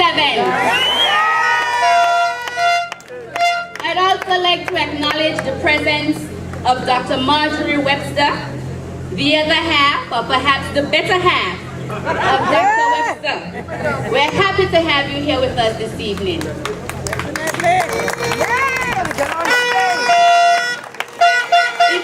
I go any further, do permit me to extend heartfelt condolences to the family and friends of the late Bernard Fleming of West End. We understand the hurt and the pain that you may be experiencing at this time, but we wish to remind you that God's grace is sufficient to sustain you. I trust that you find comfort and peace in Him during this difficult time.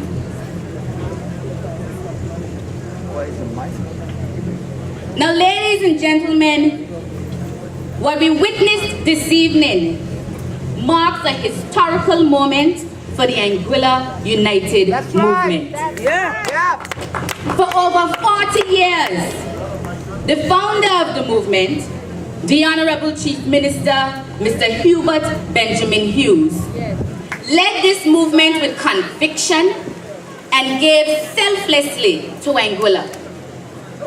This evening, the mantle has been passed on to a person whom the chief, the candidates, and the movement wholeheartedly support.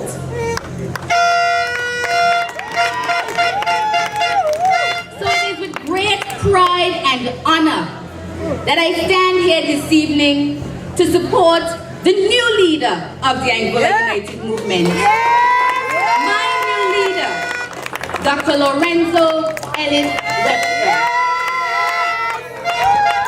And Dr. Webster, please know that I do not do so alone, but I endorse you with the full support and agreement of my District 7 representative, Mr. Walcott Richardson.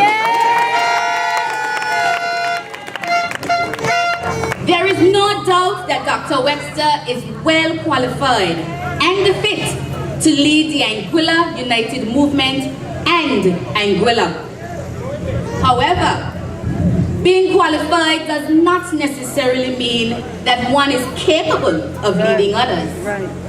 But my fellow Anguillians, Dr. Webster is a man who exhibits the characteristics of a great leader. Dr. Webster is one who listens. He believes in fairness and equality. He exhibits confidence. He has the ability to inspire others. Dr. Webster desires for Anguilla to continue to progress. Ladies and gentlemen, he also possesses a characteristic that many leaders just don't have, and that is humility. Ezra Taft Benson once said, and I quote, "Pride is concerned with who is right. Humility is concerned with what is right. My fellow Anguillians, Dr. Webster is one who is concerned with what is right. So this evening, I offer my full support, but I also wish to say thank you to Dr. Webster for the sacrifice he has made to contest the 2015 general elections. I must also say thank you to his dear wife, Dr. Marjorie Webster, for understanding her husband's love for country and supporting his endeavors. Dr. Webster, you have my full support. I pray God bless and strengthen you as our leader and bless Anguilla as a nation. Ladies and gentlemen, the Anguilla United Movement continues to move forward.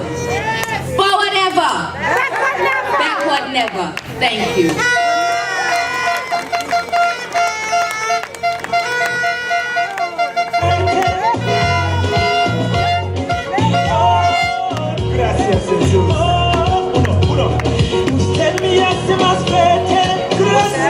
Thank you very much, Mrs. Christie Richardson Harrigan. Now we're going to have a number of endorsements. I'm going to give you a snippet of the endorsement. Mr. Sam Webster, advisor to Ministers Roberts and Gomes, a former AUM candidate for District Number 1. He's our first endorsement.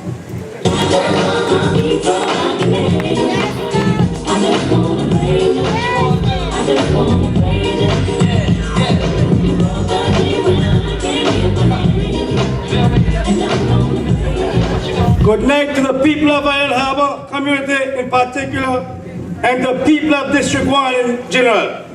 A pleasant good night to all Anguillians at home and abroad.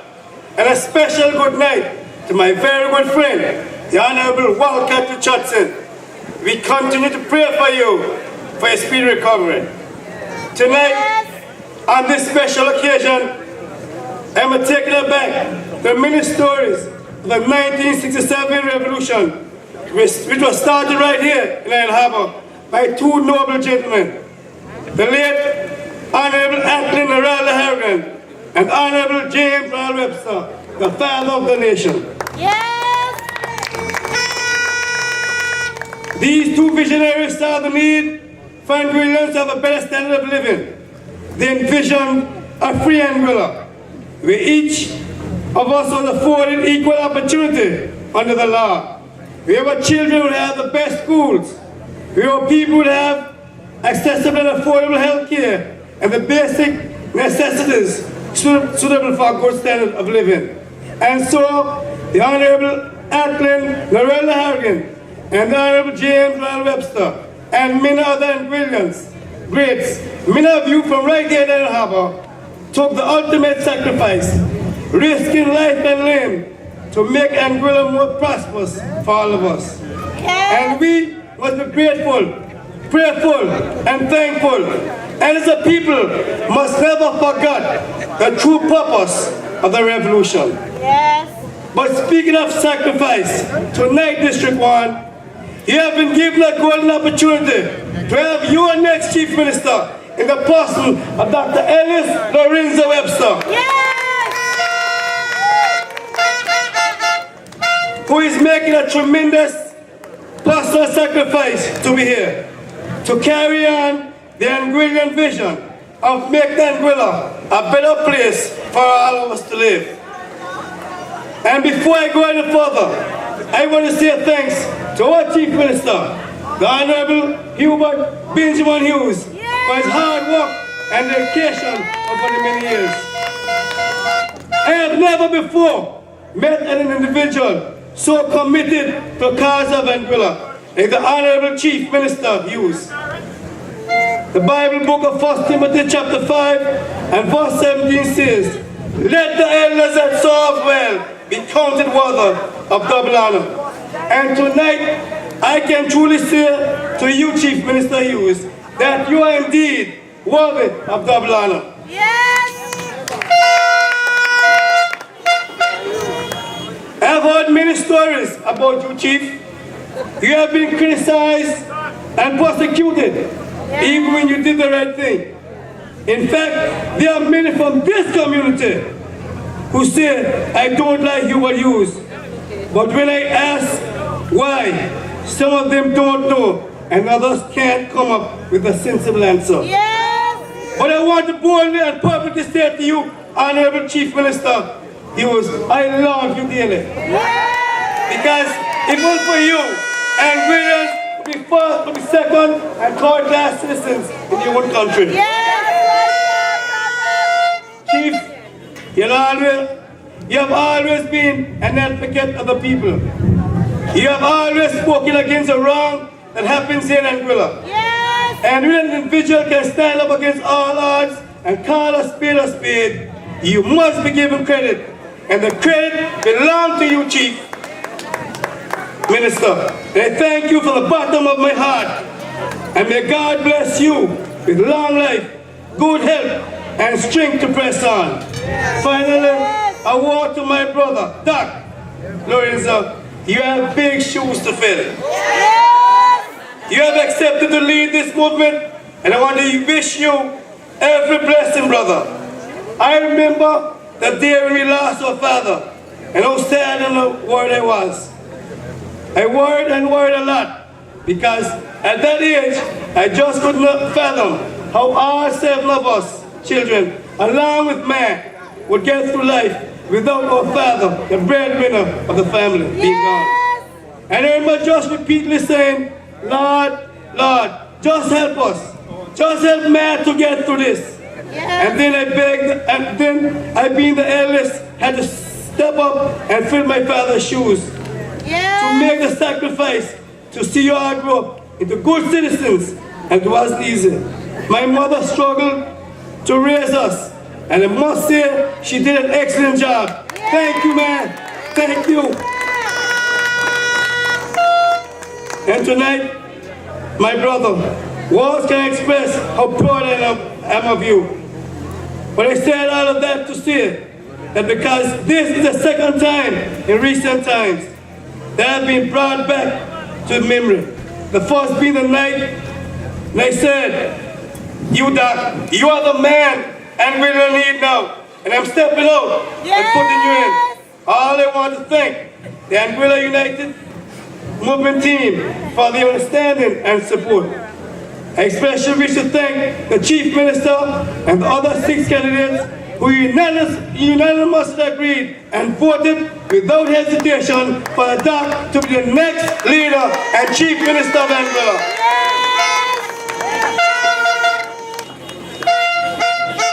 To the AUM team I say, go forth in peace, serve the Lord and serve the people. Let us move this country forward with roots of integrity, trunk of stability, and branches of prosperity. Forward ever, backward never. Thank you, good night, God bless you, and may God continue to bless Anguilla.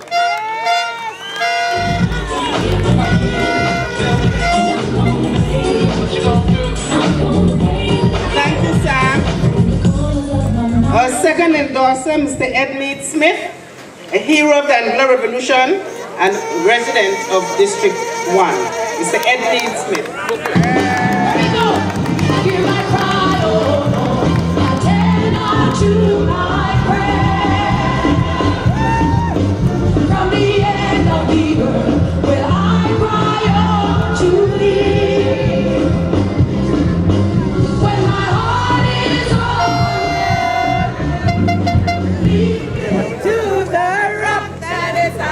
Good night, District number 1. Good night, Anguilla.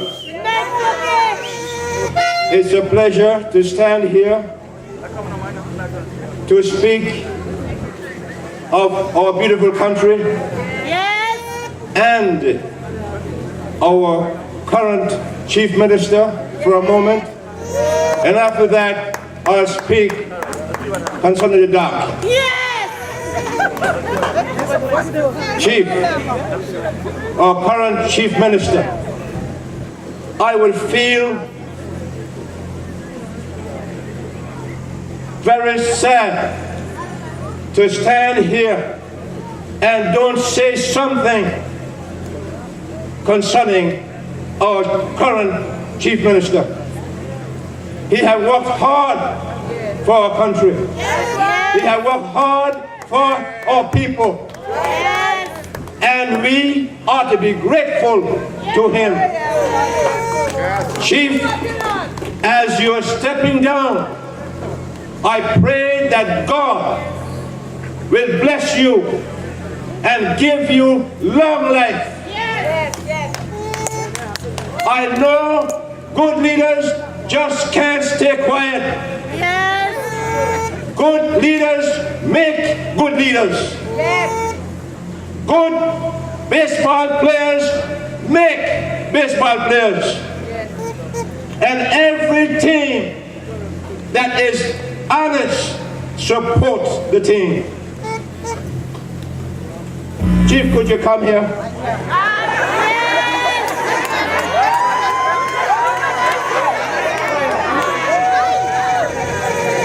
I have great pleasure in speaking on the behalf of this man.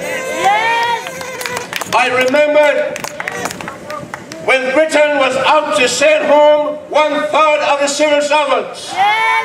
This man stand up for us. This man stand up for the civil servants. When the former governor tried everything he could have done to send home 1/3 of the civil servants, this man said, Governor, that's under your authority. You send them home. I want. What must I send them home to do? They have mortgages to pay. And Chief, I honor you for that courage. Thank you. I honor you for that. Thank you. Now, we have a new leader.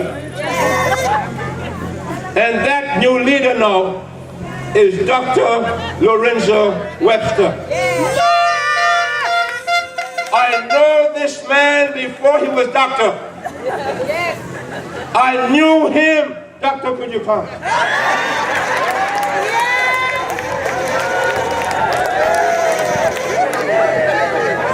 Now he's much bigger than I am. But I know when he was down there, I saw him grow. I saw the potential in this man, the doctor, that one day he would grow to the standard in which he wants. He passed through the primary school with flying colors. He passed through high school with flying colors. And we all know that to develop the potential, all ingredients that develop those potentials had to go abroad. We know that. And now he's back with us. And he's back here with us to serve this country. Now I love Pam. I must acknowledge that. I love her. But I must choose between he and Pam. This man knows what healthcare means. He knows. And he knows we need him. And for sure we know we need him. And coming election, make sure that all of us make sure that Dr. Lorenzo Webster is our next Chief Minister.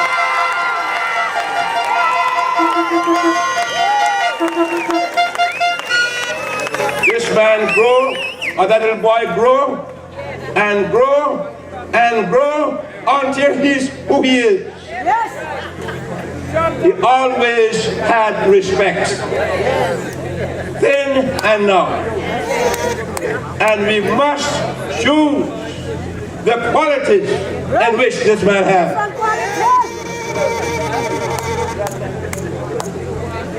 I thank you. Doc, I thank you for coming to our aid. Our health care is in shambles, and we need somebody to resurrect it.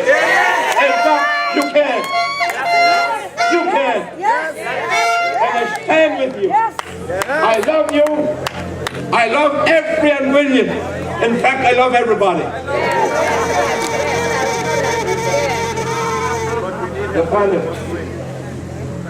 The panel is here.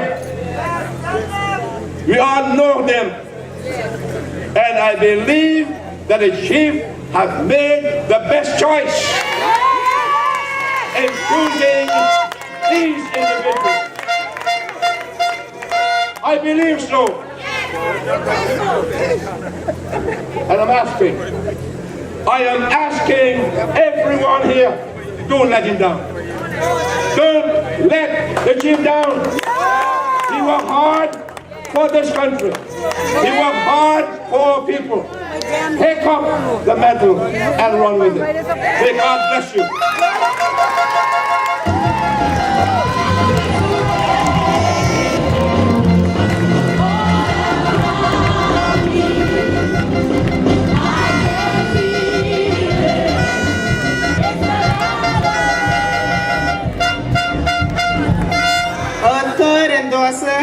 Dr.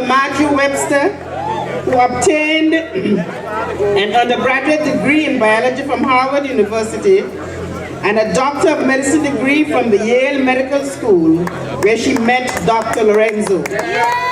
She completed a residency program in pediatrics at Yale New Haven Hospital and has a private practice in West Palm Beach, Florida.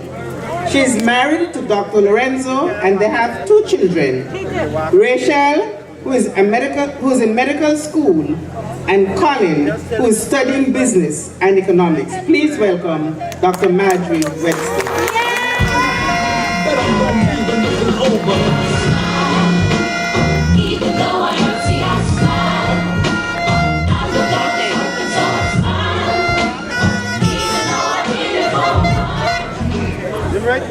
Good evening, everybody. Good evening. Thank you for giving me the opportunity to talk about my husband, your future chief minister. Almost 30 years ago now, I met Ellis when we were both students at Yale. Although he was a young freshman and I was a more seasoned third year, I was very impressed by his maturity and his strength. He was a man who was determined to become a physician, and although the road was challenging, it was one filled with many obstacles. He found a way to accomplish his goal. Every time he was told no, he didn't accept it. He found another way. I learned that when he sets out to do something, he finds a way to get it done. He is not afraid to roll up his sleeves and do the job, even if he has to do it all by himself. Ellis values education highly, something that his mom, Zelmira Webster, instilled in him and his brothers and sisters from a very young age. She taught them that education is the key to success. She made sure that her children stayed focused on their studies and encouraged them to work hard to achieve their goals. Ellis continued that tradition in our home.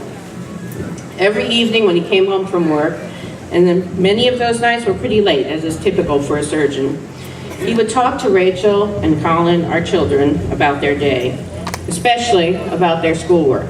He made sure that their homework was done. He impressed upon them the benefits of studying hard.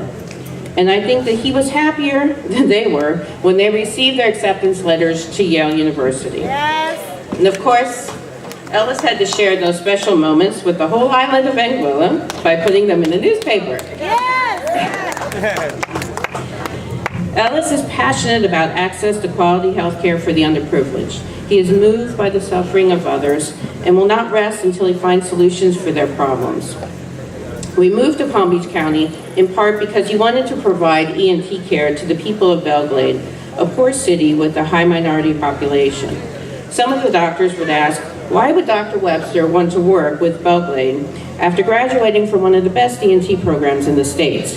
They didn't really understand his compassion. He provided access to ENT care for many patients in need from Haiti and other islands in the Caribbean. Most of these patients suffer from serious illnesses such as cancer, and their worlds were forever changed when they received the life-saving surgery that they couldn't get at home. Yes. Ellis is a leader and an advocate. A few months after we met as a first year, he was elected president of the Student National Medical Association at Yale. As the leader of this organization, he pushed the school administration to increase minority student admissions and to open up an office of minority affairs, which is still in existence today, providing support to all those students. When we moved to Palm Beach County, Ellis decided that the minority physicians needed to work together to help our unique patient population. He revived the T. Leroy Jefferson Medical Society, a group of minority physicians in South Florida, and he served as their president for several years.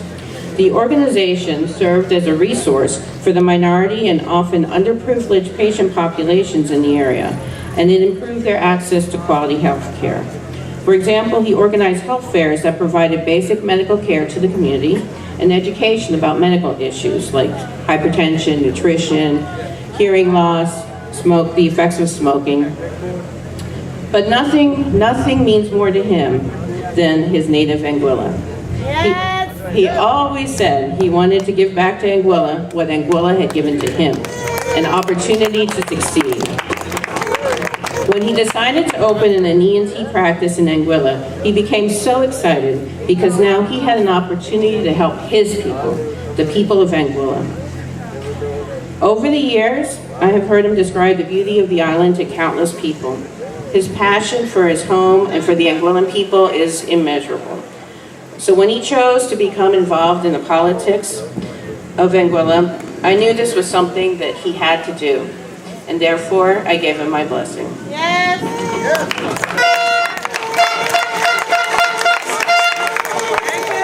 Ellis believes that when you have worked hard and done well, you should ensure that the others behind you have the same chances that helped you succeed. So his platform of quality, accessible health care and affordable education for all, empowerment, and upward mobility, that's his life. He lives for that, and I know that he will make sure that you, the people of Anguilla, have that. Because I know my husband. Thank you for giving me the opportunity to talk about my husband, your future chief minister. Even though I don't see I smile, I know God is working, so I smile. Even though I've been here for a while, I smile. Come on.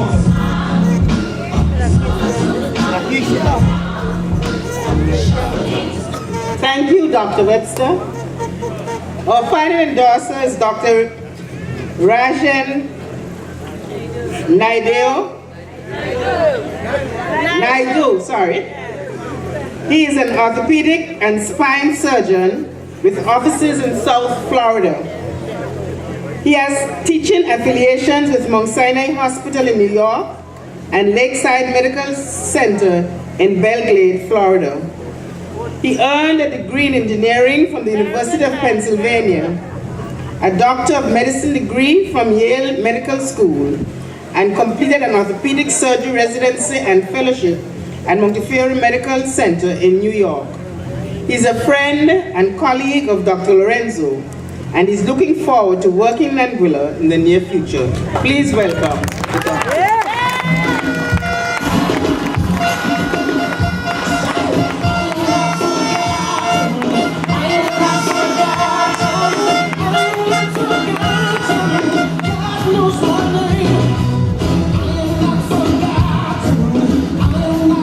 Good night, Anguilla. Good night. I think I'm becoming a native right now. I can say good night, Anguilla. I stand here very humbled by the giants that have come before me, the eloquence and the pertinence of the speeches that were before me, and by your Honorable Chief Minister, who just lit the torch of the modern revolution. Yes. So, I know you're tired. It's a long night. I can feel the energy. You're ready to hear from the doc, aren't you? Yeah! Good. So I won't take too long, but I just wanted to share one story with you. A story of two countries that share a common destiny. I am from South Africa. I grew up under the Holocaust of the wretched South African racist apartheid regime. An oppressive government, for those of you who are too young to remember, that denied us black South Africans our basic human rights. We were denied the vote.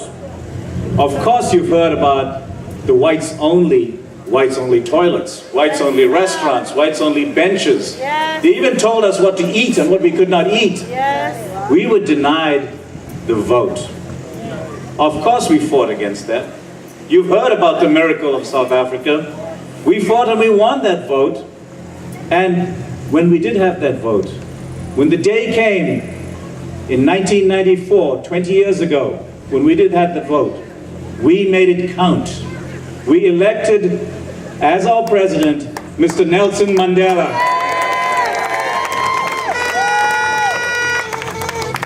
A man who stood as the moral compass to the world, whose light shone bright and bathed the world in warmth and hope, and the conviction that the human spirit is indomitable and that we can and will overcome the challenges of evil that are placed before us. Yes. I was very surprised recently when I was back in South Africa, when after the passing of Mr. Mandela, in his personal effects that he had when he was in prison on Robben Island, there was one special letter, a letter from the father of your country, James Ronald Webster. Yes. He wrote to him while he was in prison. He wrote his support of our struggle against apartheid. Yes. So I'm here today on behalf of my people in South Africa to say thank you, Anguilla. It is said that a man like Nelson Mandela only comes along once in a generation. Anguilla, you are lucky. You've had it several times. Yes. Today you heard the Chief Minister light a new torch of revolution. In 1967, James Ronald Webster, when he stood up for your rights, he lit the torch of democracy for the Caribbean. And so I'm here today to share with you my experience of another unique native son of Anguilla. Another such natural leader, a man whose navel string is so deeply buried in Anguilla that a tree has grown. Say it with me. A tree with the roots of integrity, the trunk of stability, and the branches of prosperity. Yes, I'm talking about Ellis Lorenzo Webster. I first met Ellis 25 years ago at Yale University School of Medicine. At that time, I was working for Mr. Mandela. I had just come back to take my place at Yale University School of Medicine. And the first day on there, we had the usual. All the big boys and girls had to give us speeches, tell us what we couldn't do, and told us how to do it. Just when we were being bored to sleep, this big man stood up. Of course, he gave us that smile. You all know the Webster smile, don't you? A smile so bright that it launched every ship in New Haven Harbor. In his warm and gentle Caribbean way, he said, "I like the way you think." That is so Ellis Webster. Poignant in its simplicity, yet prophetic in its stated acknowledgement of what it takes to accomplish an admission to Yale School of Medicine. Now you've heard about his accomplishments, you know that he's smart. But what you don't know is Ellis is a leader, a natural born leader. He was elected as the head of the National Medical Association. He was heading a National Medical Association with doctors, of anybody who's worked with doctors know that we have crazy egos. And we don't like to work together. It's almost like herding cats. Ellis led this organization with the skill of a surgeon and the diplomacy of a seasoned politician. I was immediately impressed. It was in those early years that Ellis intimated to me that he wished to return to Anguilla to be there for the people he cares so deeply about. Yes. How was he going to do that while maintaining a grueling 24/7 schedule as a training surgeon? Residency training is called so because you live in the hospital. You take residence in the hospital for 6 years. To Ellis, that was nothing but a small speed bump in the road to pursue his goals. He excelled in his training and career as an ENT surgeon. He received numerous academic awards and was respectably published in academic journals for his research. And at the same time, Dr. Marjorie Webster and Dr. Ellis Webster raised 2 wonderful children. Yes. I followed his career and practice of ENT closely, and I will gladly share with you the incredible following of patients who want only Dr. Webster as their doctor. So I asked these patients why. Here's the answer. Dr. Webster is the only one they trust. Dr. Webster is the only one who cares. All right. Dr. Webster is the only one that has the capability. Right. I am a patient of Dr. Webster. All right. Anyone who is a patient of Dr. Webster knows that you go to him for medical advice and you also come out getting life advice. You trust his judgment. You trust that he cares. You trust that he has the skill and the knowledge to make a difference. He will not shy away from that 3 a.m. call, that 3 a.m. telephone crisis call. He is trained for that. Because of these attributes, Dr. Webster held many leadership positions in the medical community in the U.S. Dr. Webster was asked to help with the election of President Barack Obama. He executed this duty as usual with excellence and with integrity. I was very impressed recently when a young disabled child was left out of the White House security clearance list for a school trip. The family reached out to Dr. Webster. Dr. Webster extended his long arms of political influence. That child went to Washington. He was allowed into the White House to visit and met President Obama. Last month, Ellis, together with the Honorable Chief Minister, were warmly received by the U.S. Congressional Black Caucus, many of whom had known Ellis since his student days. This is the ease and the skill and the diplomacy Ellis possesses, which makes him a natural-born leader. Get the message?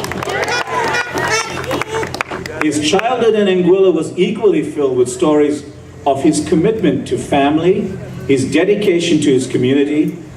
He returned to Anguilla to be your dental expert. Yes. How many of you owe your brilliant smiles to Dr. Webster? Flash it out now, show it to me. He returned to Anguilla to be your ENT doctor. Yeah. How many of you owe your lives to Dr. Webster? I have been coming here to Anguilla now for at least each month for the last year. And you have invited me into your homes, and I've sat with Dr. Webster on your porches, and I've watched him. I watched him ungrudgingly giving you medical advice, counseling you on your cancers and treatment, and holding your hands through your care. I have not seen the like anywhere in the world. Thank God. You know, say it with me, he has come back to give back. You know it. So ladies and gentlemen, without further ado, I want you to stand up. Come and join me. Scream it out loud. If you're at home, jump up on your couches. Scream out loud. If you're sitting in your car, honk your horns. Help me welcome to the podium your leader of the Anguilla United Movement and your next Chief Minister, Dr. Lorenzo Ellis Webster.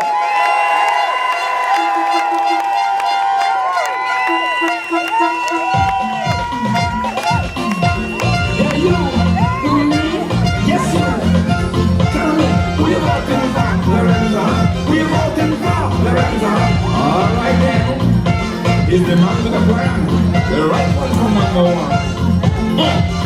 Dr. Lorenzo, thank God you come to run in this election.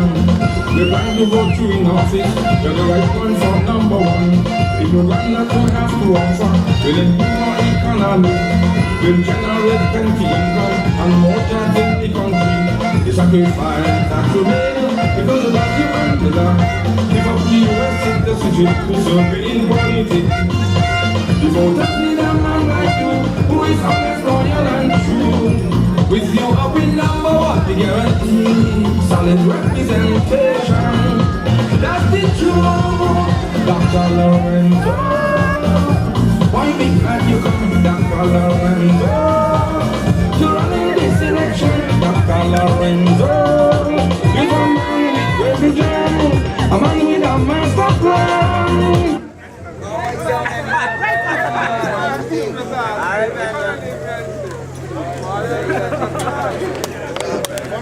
Good evening, Island Harbor.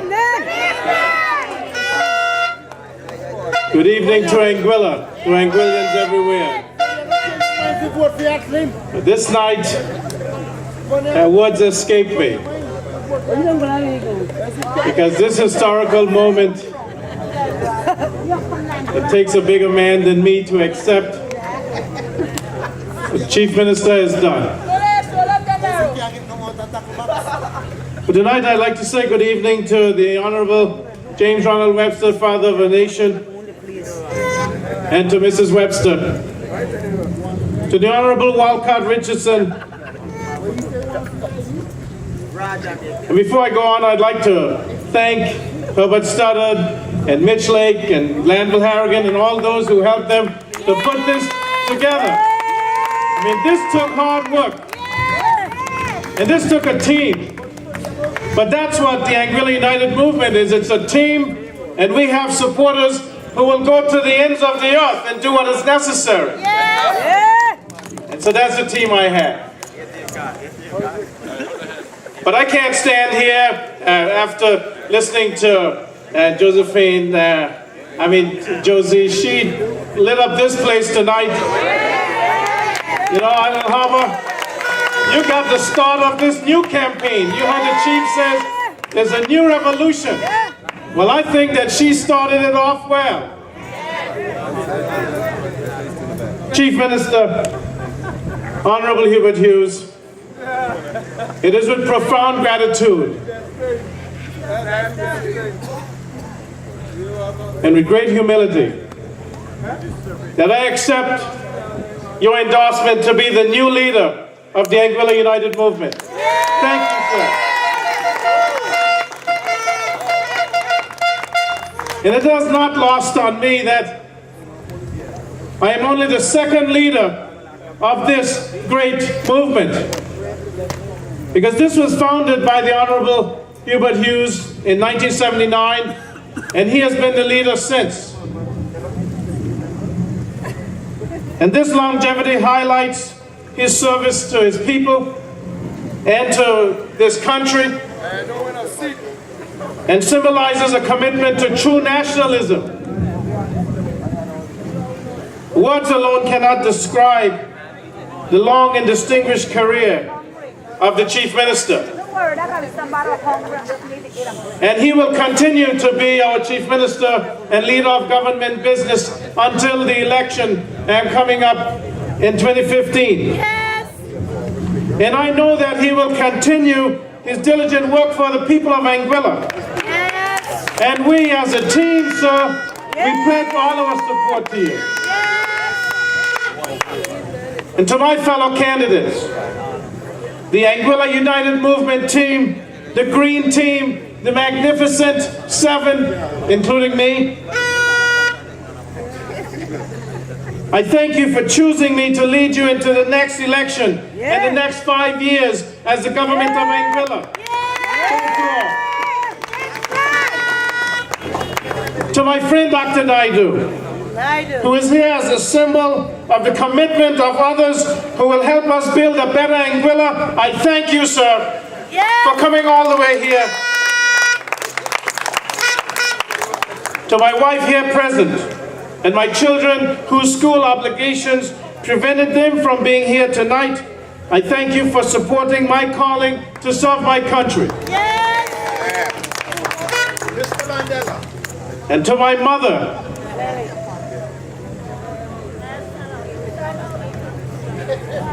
mother, who sacrificed much.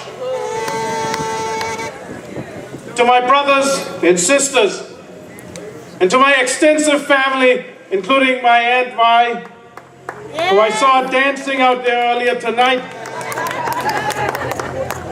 I thank you for the love and the sacrifice that you've made, and for instilling in me the values to care about others first and foremost.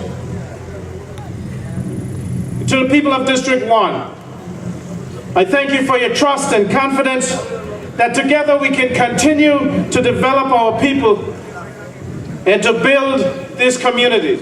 Yes. To Anguilla, I thank you for your support and your prayers and for your patience as we continue on this path to economic prosperity and better health care for all. But it's with sadness in my heart that I only wish that my father was here to witness this moment.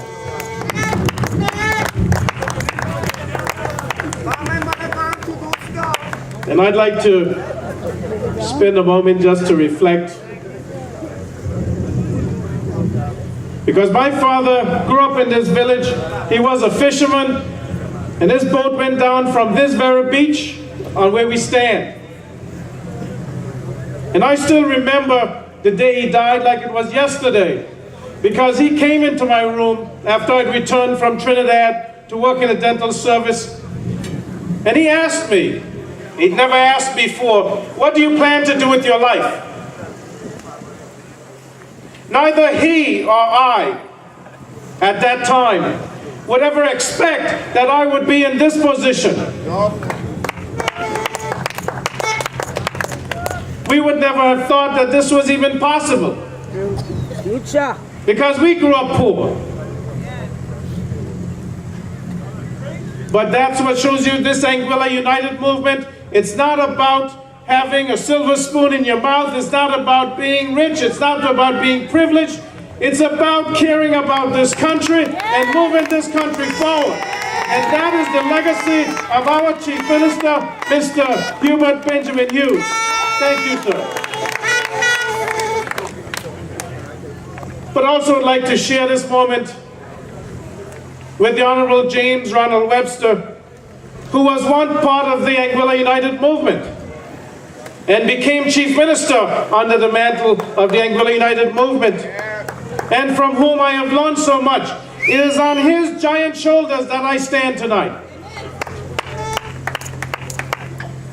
Ladies and gentlemen,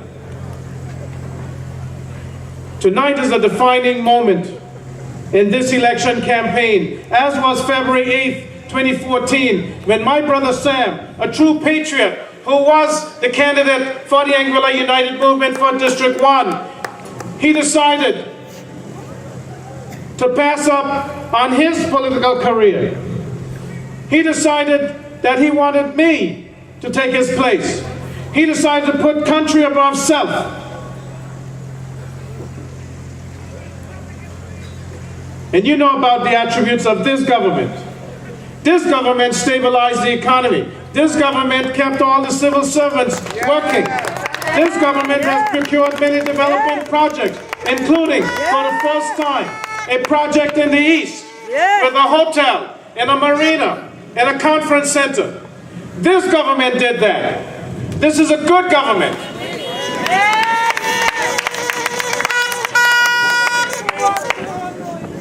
And we can build on the progress that this government has made as we continue to create new jobs and new opportunities and enact new policies to make it easier for our people to get ahead. That's what this government offers. Your government should work for you, not against you. It should help you, not hurt you. It should ensure opportunity for all Anguillians, especially our young people. And ladies and gentlemen, fellow Anguillians, tonight is a time for unity. Yes. Because almost 50 years ago, it was in this village. Our heroes were united in heart and in purpose to procure the Anguilla Revolution. And as they stood here many nights guarding this beach from the possibility of invasion. They did not think that we would be divided by symbols or political parties. They did not fight for an East Anguilla and a West Anguilla. They fought for one Anguilla. They did not fight for a poor class and a rich class. They fought for one Anguilla class. Yes. What happened? Listen carefully. I think I've blown out the microphone. Good.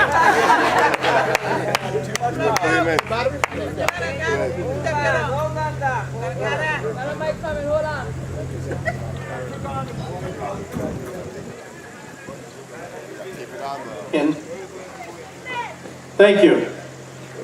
But they fought together for economic progress and self-determination. They upheld the promise that binds us together, that even when the future seems uncertain, that we are a brother's keeper. We are a sister's keeper. We are in this together. Together, our dreams will become reality. And I believe that we should seize this future together, because I know that we are not as divided as our politics suggest. We are not as cynical as we profess. We are a country of ideals and ideas, with the desire and determination to succeed on this rock, our home. Yes. And so what do I offer?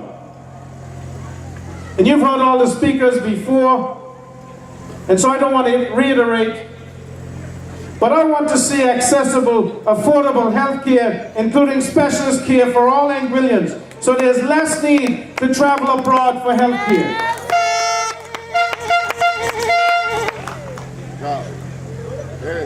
And I want free health care and prescription drugs for the elderly.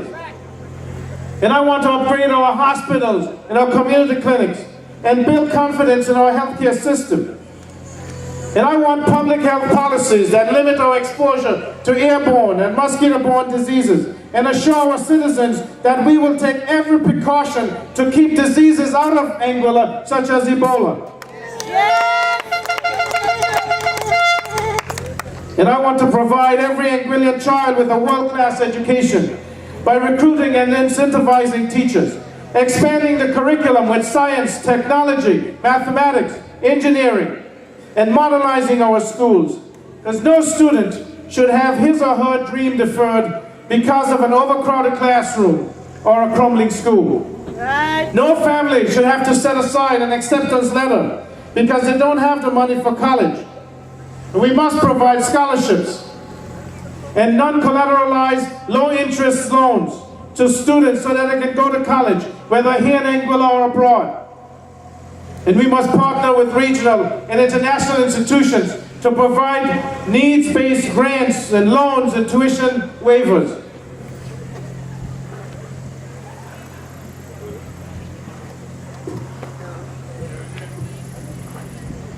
Yes, education was a gateway for me. The government helped me to be educated. This government, with the Honorable Mr. Hubert Hughes and Mr. James Ronald Webster, gave me a scholarship to study in Trinidad. Yes. And this catapulted me to where I am today. And that is why I am back to give back. Because Anguilla helped me, and I want to help all Anguillas. And I want to improve the quality of life in Anguilla.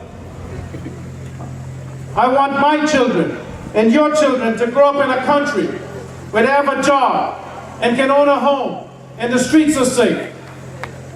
And we must ensure more ladders to success for our young people so that they do not become consumed by crime, drugs, and violence. We must commit significant resources to engaging and empowering and educating and employing our youth. And we must involve parents and teachers and churches and social organizations. And yes, we must engage young people because they must invest in their own care. They must invest in the future of this country.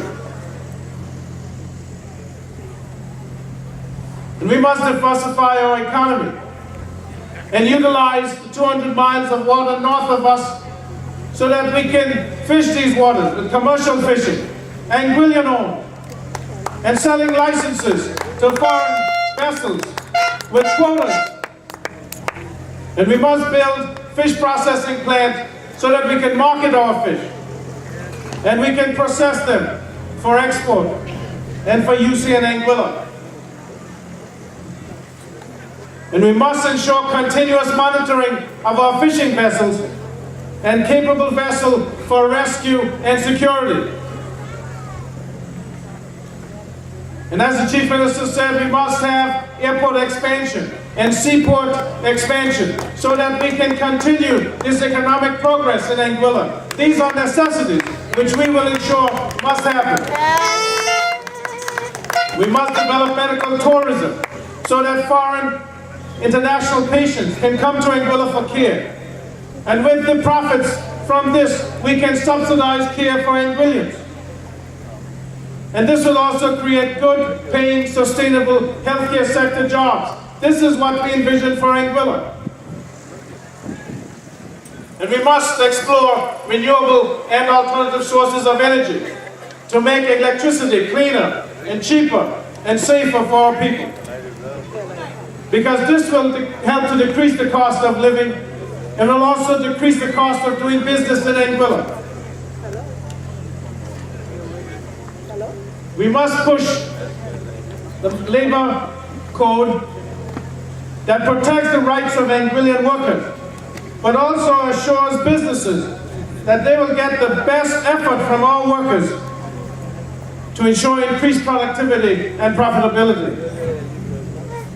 We know that government cannot solve all our problems, but government is here to do for us what we cannot do for ourselves. And I will leverage my regional and international connections in the best interest of Anguilla and foster new alliances. In me, you will have an advocate, someone who understands your situation. I am one of you, born here, bred here, back here. Anguilla first is my motto. And if you want me and this team to be your voice for hope, for opportunity, for prosperity, come and join our movement. This movement is open to all.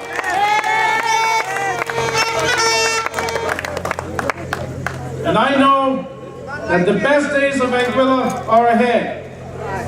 And I am hopeful because a young boy from Island Harbor, son of a fisherman and a housewife, could stand here on this platform, on this beach where he learned to swim, where he caught his first fish, where he first sailed to follow his childhood heroes, Mr. James Ronald Webster, Mr. Auckland Harrigan, and Mr. Kenneth Harrigan, to go into politics, to work with the Honorable Chief Minister, Mr. Hubert Benjamin Hughes, to become the leader of this great Anguilla United movement, surrounded by an able-bodied team, the Anguilla United team.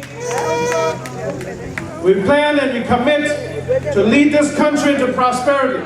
This could only happen in Anguilla. Thank you. God bless you. God bless you.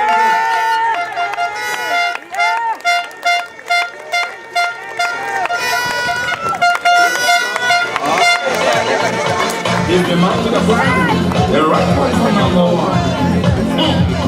Dr. Lorenzo Webster, you're running this election. You're going to vote through in office. You're the right one for number one. If you got not to have to offer, we'll improve on the economy. In general,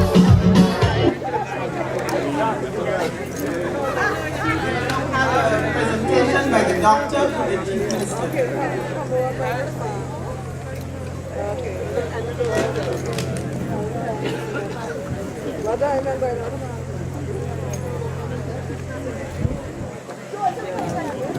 Please indulge us for a moment I know you're getting hungry and it's late. And as soon as we do this and there's a closing prayer, you can go and rate the food. But tonight, you know, you heard the Chief Minister, and he lit up this place when he came out here tonight, and then all the speakers that followed, just because he set the tone, and he set the pace for many years. And he founded the Anguilla United Movement back in 1979, has been the Chief Minister 3 times, and he has now decided that it's time for him to demit office at the time of the next election.